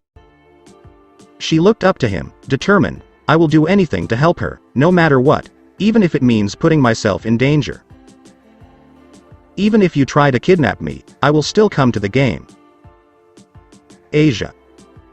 He stared into her eyes for a moment before sighing furiously. "Fine. But..." He fixed his gaze on her. "Promise me that. Promise me you will get out of this damn game if things go wrong." I promise. Asia nodded. "I'll do my best to stay safe, don't worry." The man just stared at her, hoping she would keep her promise and nothing bad would happen, or else there would be hell to pay. Naruto rocked in his cushy chair in his office, glancing at the clock. A week has passed, and today is the raiding game. Asia was a nervous wreck all morning until Naruto encouraged her a little and reminded her of their promise or he'd storm into the clubroom and yank her away from the damn bats. It makes Asia feel better, and she assures him that she will remain safe. "Like it'll stop me from worrying." Naruto snorted, knowing that while she can heal herself with Twilight Healing, it can't heal everything, such as fatal wounds, and he knows nothing about this raiding game. "Nurse-san, I think my arm is broken," a male student with glasses whines as he enters his office, coddling his arm. "Ice it and get out," Naruto said as he kicked his rear out, oblivious to the fact that it was bruised. "Kids, so pathetic and wimpy these days," he grumbles as he retakes his seat, wondering what happened to the days when everyone got knocked down, picked themselves up, and carried on as if nothing had happened. "Sensei, I got a paper cut." Could you give me a bandage? A female student asked as she entered his office, beaming. It's just a tiny cut, get out. The tall man kicked her ass out, slamming the door shut before returning to his chair. Several students would try to enter his office over trivial matters, and he would continue to kick them out as his annoyance grew with each passing moment. If the next person comes in with a damn paper cut, I'm going to. He muttered darkly under his breath, twitching his brow and thankful that no one showed up for an hour. At least, I'm not a teacher, he sighed, placing his elbow on the table and resting his chin on his hand.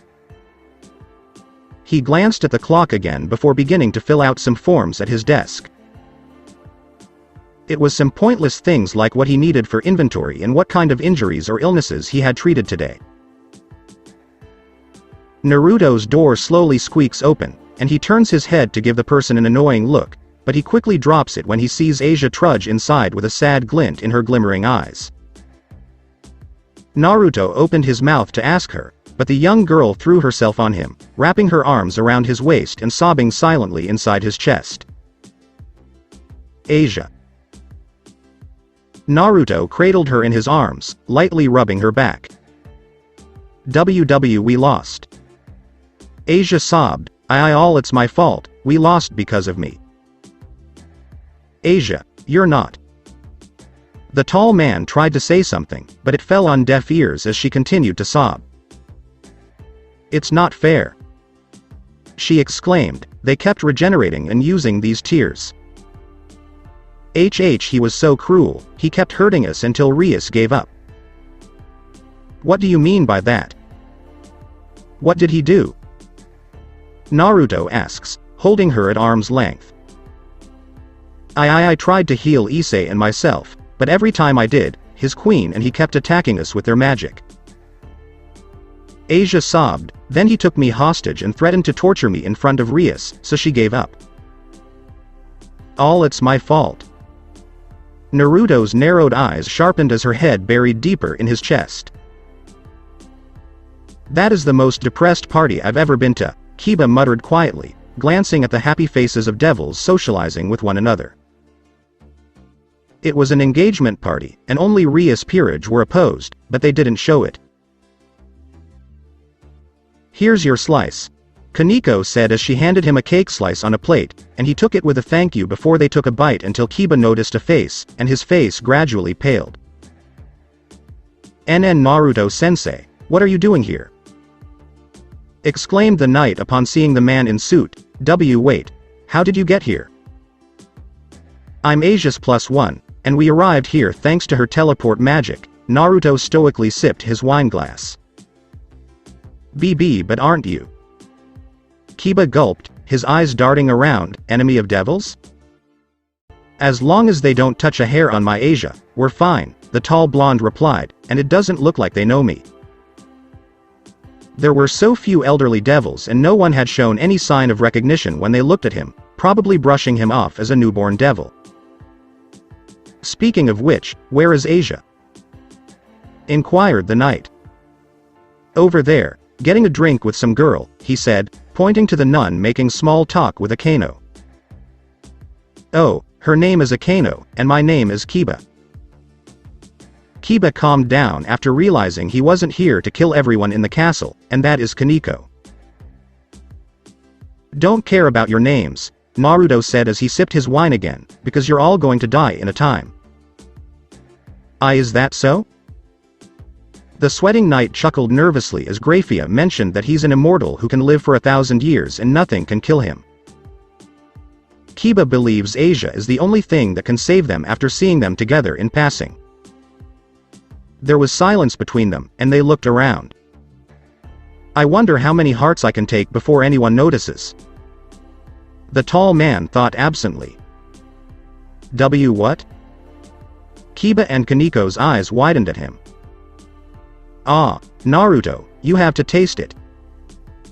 Asia exclaimed as she approached Naruto with a fork in her hand, it's really yummy.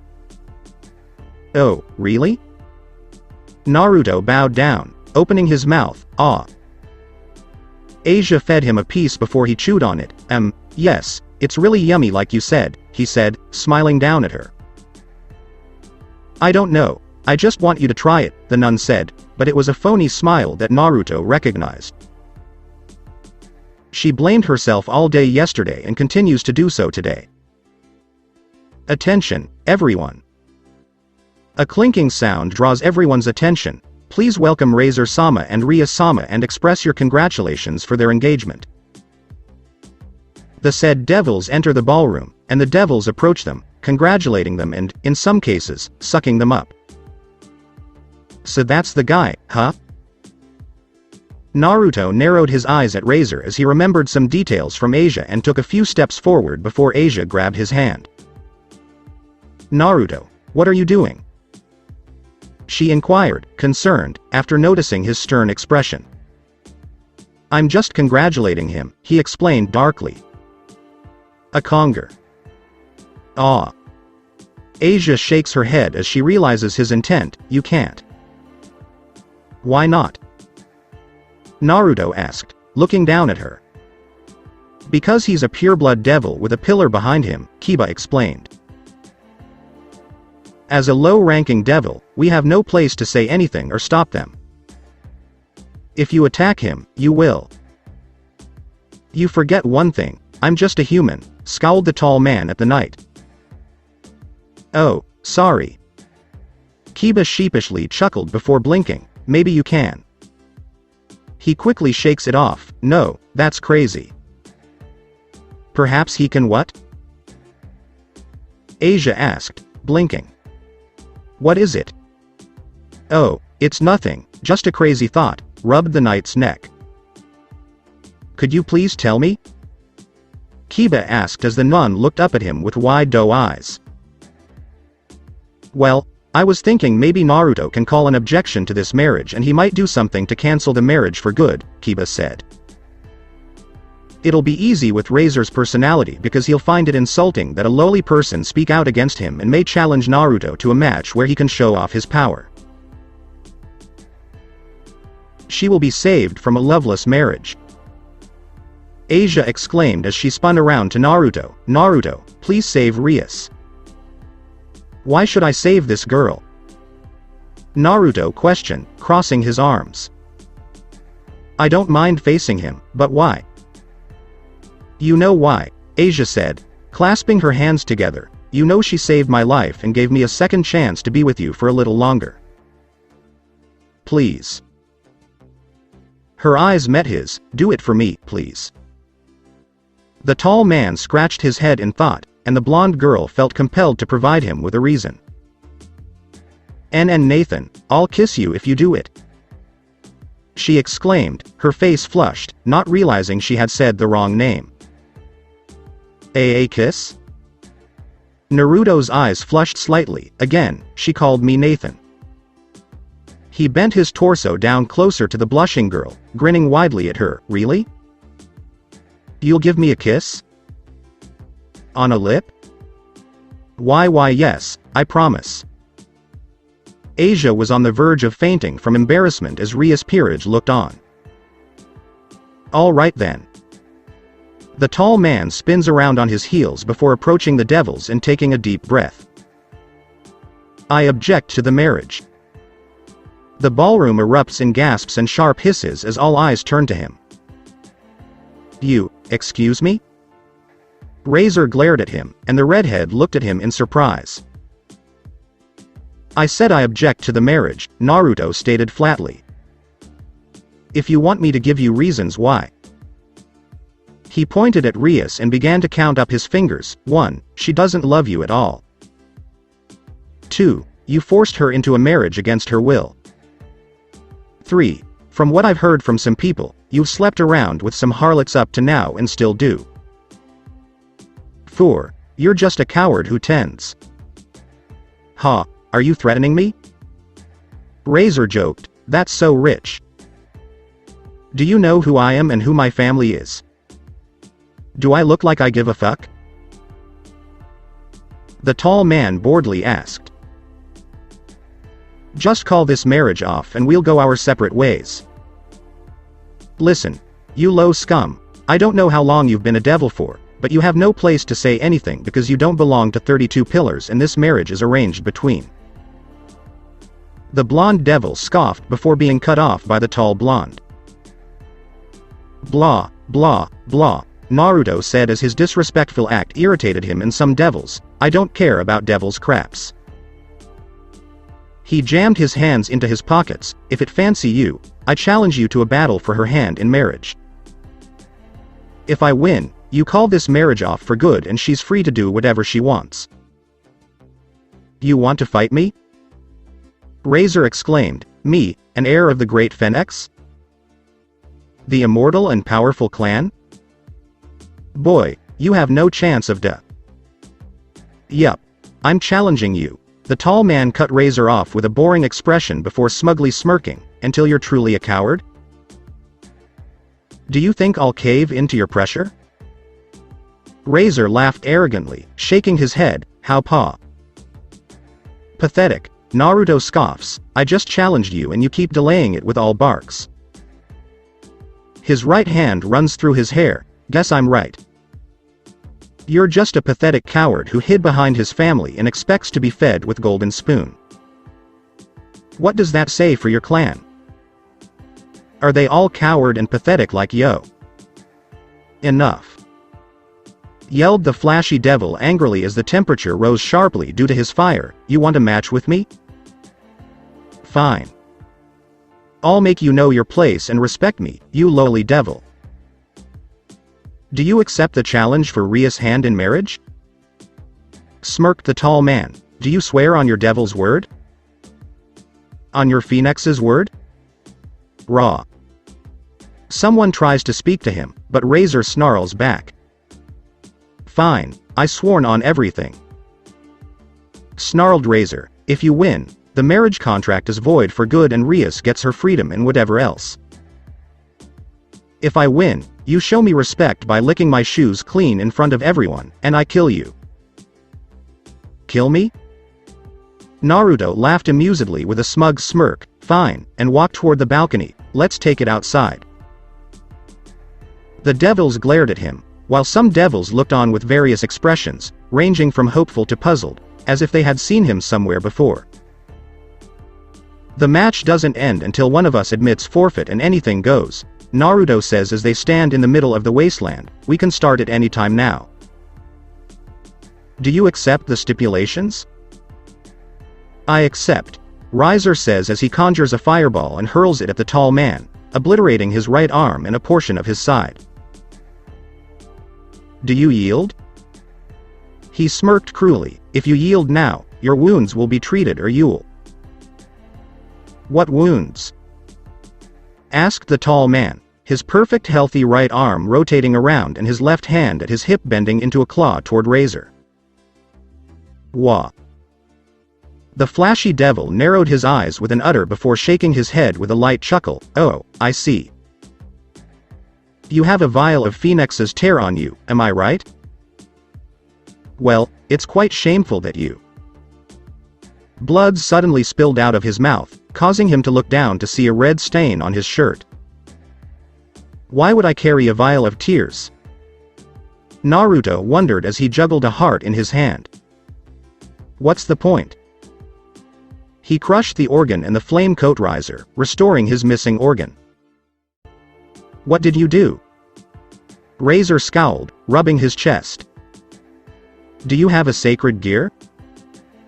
Yup, I do, the tall man grinned, holding a fist up in front of his face. All I did was just. His fist slowly opens up as several bloody nails fall to the ground. Snatch. Ah. The flashy devil's eyes widened as he felt overwhelming pain emanating from his fingers. When he takes a closer look at them, he notices that his fingernails have been ripped off before they heal quickly, thanks to the Phoenix's ability. You bastard. Razor sneered at his opponent. Die. He launched a large fireball, and Naruto didn't move a muscle as it obliterated his upper body, leaving nothing but his lower body behind. Tisk. What a weakling, Razor said as he turned away from the body, half disappointed that he won't be able to humiliate this lowly devil, but at least no one will dare to oppose him. Hey, where are you going? A voice whispers next to his ear, and the devil turns his head sharply around to meet a fist, launching him across the wasteland. Razor gets up with a throbbing jaw after a few tumbles and looks up to see a bare-chested tall man looking over himself. Ah, shit, I forgot it's a rental, Naruto groaned. Maybe I'll charge you for it. The flashy devil hurled a dozen fireballs at the tall man, each one hitting him, but Naruto just shrugged them off as his immortality healed him instantly. You. Razor murmured loudly, you're a phoenix as well. That must be why the man in front of him brushes everything off without dodging his attacks, but why doesn't he show any signs or use the fire? Don't lump me in with you charlatans, Naruto retorted lightly. I'm not a damn devil, I'm just a human. Why, you're a human? Razor exclaimed in surprise, like hell you are. It's true, I'm a human, the tall human shrugged, but try and sense something from me. The flashy devil did, and to his surprise, he didn't sense any familiar dark energy or anything else. I am possible. The flashy devil paused, you're really a human? Then why don't you die? Simple, Naruto replied, I am the true immortal, unlike your counterfeit immortality. If that's the case, then we're at a standstill. Razor frowned. No, this match is already in my favor from the start because I have true immortality while you don't, the human interrupted. What the hell are you talking about? Scowled the devil, everyone knows that the Phoenix have immortality and that nothing can kill us. As a result, my clan is one of 32 pillars and... Wrong. As I said, your so-called immortality is a ripoff because it has one weakness. Naruto smirked, I learned this trick when I had to deal with a few of you back in the day. It was so annoying at first until I discovered that I could also snatch mana away like what I'm doing right now. What are you talking about? Razor asked, his eyes narrowing. Perhaps I'll just show it to you, Naruto smirked, and the devil choked on his bloody spit. Razor tries to use his healing ability, but his teeth do not regrow. Your immortality is heavily dependent on your mana, and if I drain it completely, you're just a mortal devil. The devil looked at him in surprise, awe. Even now, you have the same reaction as your ancestors before I killed them. But in this case, I won't kill you immediately. A killing intent flared out as he loomed over the devil with a predatory stare, not after I play around with you. Ha, if I run out of mana, I'll... Razor reaches into his pocket, but his hands grasp at empty air. Looking for that? Naruto tosses vials around in his hand before stomping Razor's right leg, the devil's knee snapping sickeningly, and tossing the vials behind him. The devil tries to retaliate with fireballs, but all he gets is a spark, much to his horror. What will you do now that you're out of mana, tools, and power? He sneered at the devil's sneering face. I will not. Razor snarls before feeling a sharp pain in his mouth and vomiting some blood. What's the matter? Asks the human as he drops something on the ground, a severed tongue. Razor attempts to tackle him, but Naruto sidesteps him and grabs the devil's arm, snapping it behind his back. The devil screams in agony as his bone fractures before the human drives him into the ground with a hard stomp on his back. Razor had barely regained his bearings when Naruto kicked him a few yards across the wasteland before the human appeared over him, dropping his heel on his back and the devil's face met the hard ground once more. WW wet ESX voy? Moaned Razor in gibberish. What am I? Naruto crouched over him with an evil smile, silly, I told you.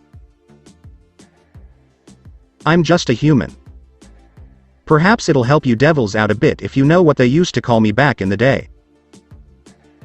His smile widened, there's many of them, Heart stealer, undead monster, the man that can't die, the undead man, and my favorite. T the everlasting human? As the devils on the balcony gasped in horror, the devil looked up to him shakily. No, no, no. He thought it was just a bedtime story to scare devil children into behaving, and this man in front of him is real? He feels helpless and terrified for the first time in his life. He must flee this man. No, this monster. Razor flees the monster with a kick from his good leg. Who says you can't go? The monster was already at his side, and the devil smashed into the ground with a hammer punch as the human stood over him. The match isn't over yet, he said, grinding his heel into Razor's spine, and I'm far from satisfied because you commit one great sin that I can't forgive. He stomped down, and the devil screamed as his spine snapped in half. You hurt my beloved Asia.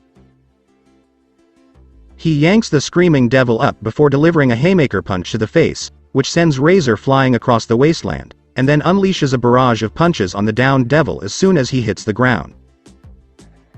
As he looks over the bloodied whelping devil, Naruto raises his fist in the air with a wicked smirk.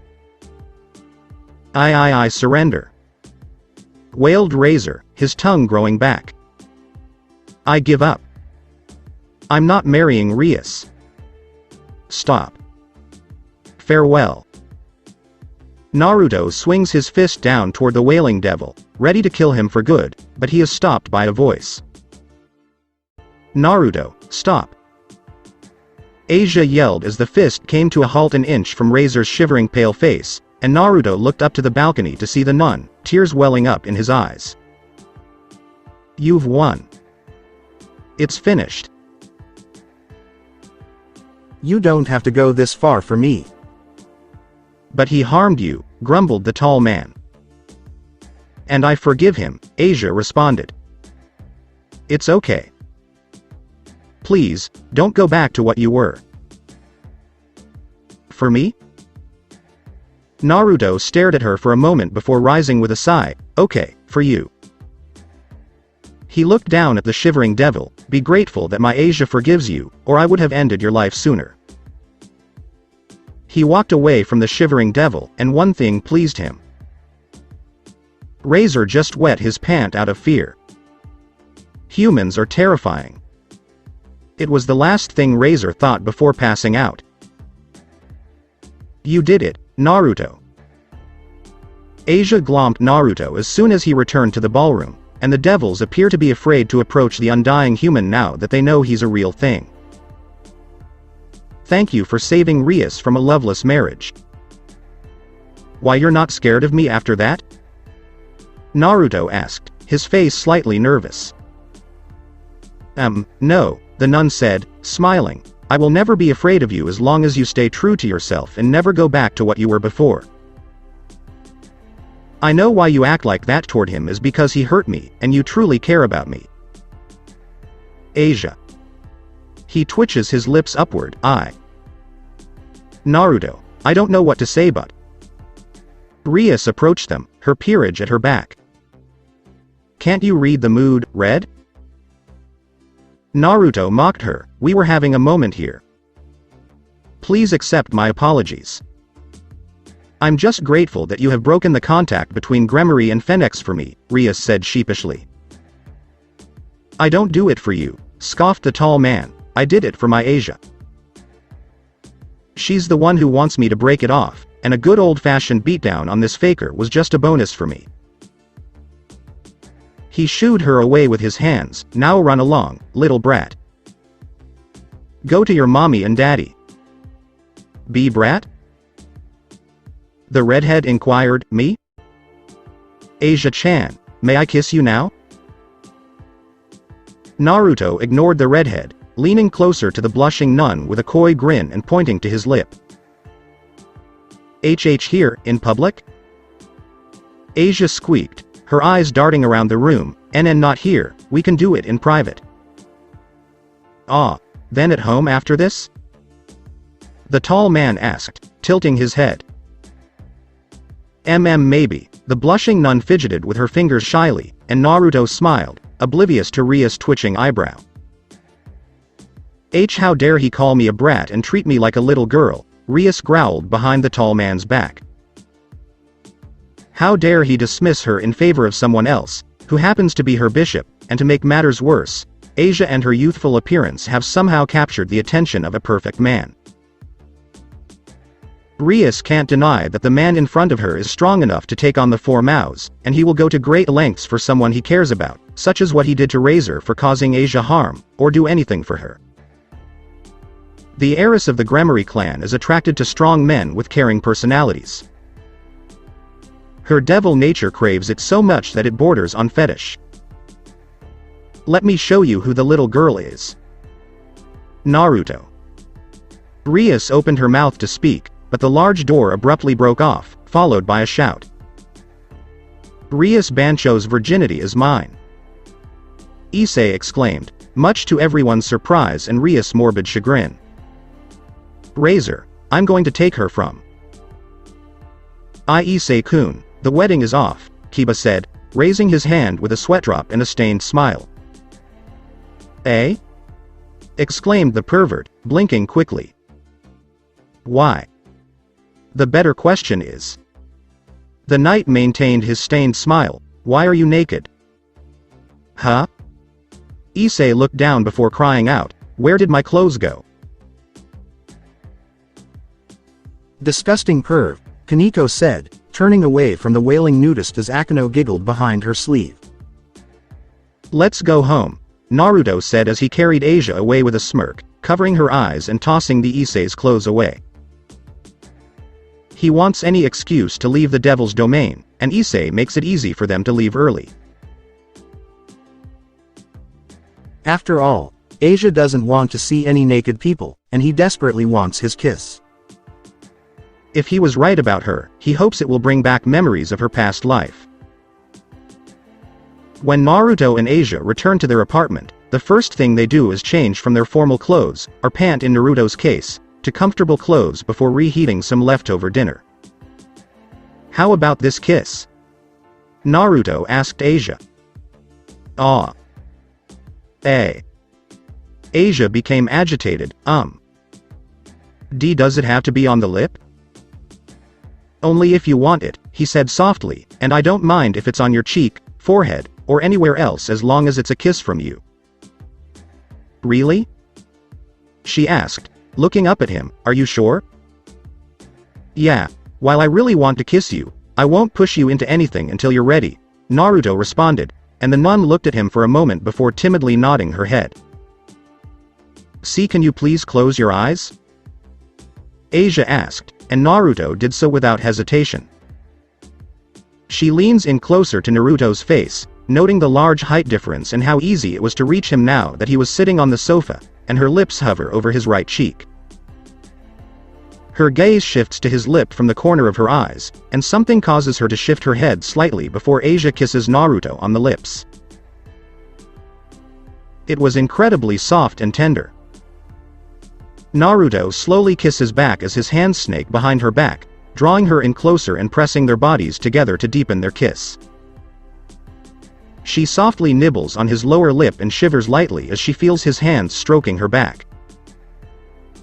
Their kiss gradually transforms into a make-out session between them, and Asia was about to slide her tongue inside his parting mouth when something came to her with a flash. Her hands quickly chop a carrot, and she feels a pair of hands wrap around her waist, causing her to gasp in surprise. Nathan. Her gaze shifts from the counter table to Naruto's face, but he appears to be very young, don't do that. Sorry. Naruto responded cheerfully, can't help. Like your face. Meanies. She exclaimed. Please forgive me, Eve, he said with puppy eyes. You're so lucky I love you, she chuckled before her lip met his. I love you, too, Naruto replied with a kiss. Asia breaks the kiss between them with a gasp, and Naruto blinks down at her. What's the matter? He inquired, concerned. Did I go too far? And no, You don't. Asia quickly shook her head. It's...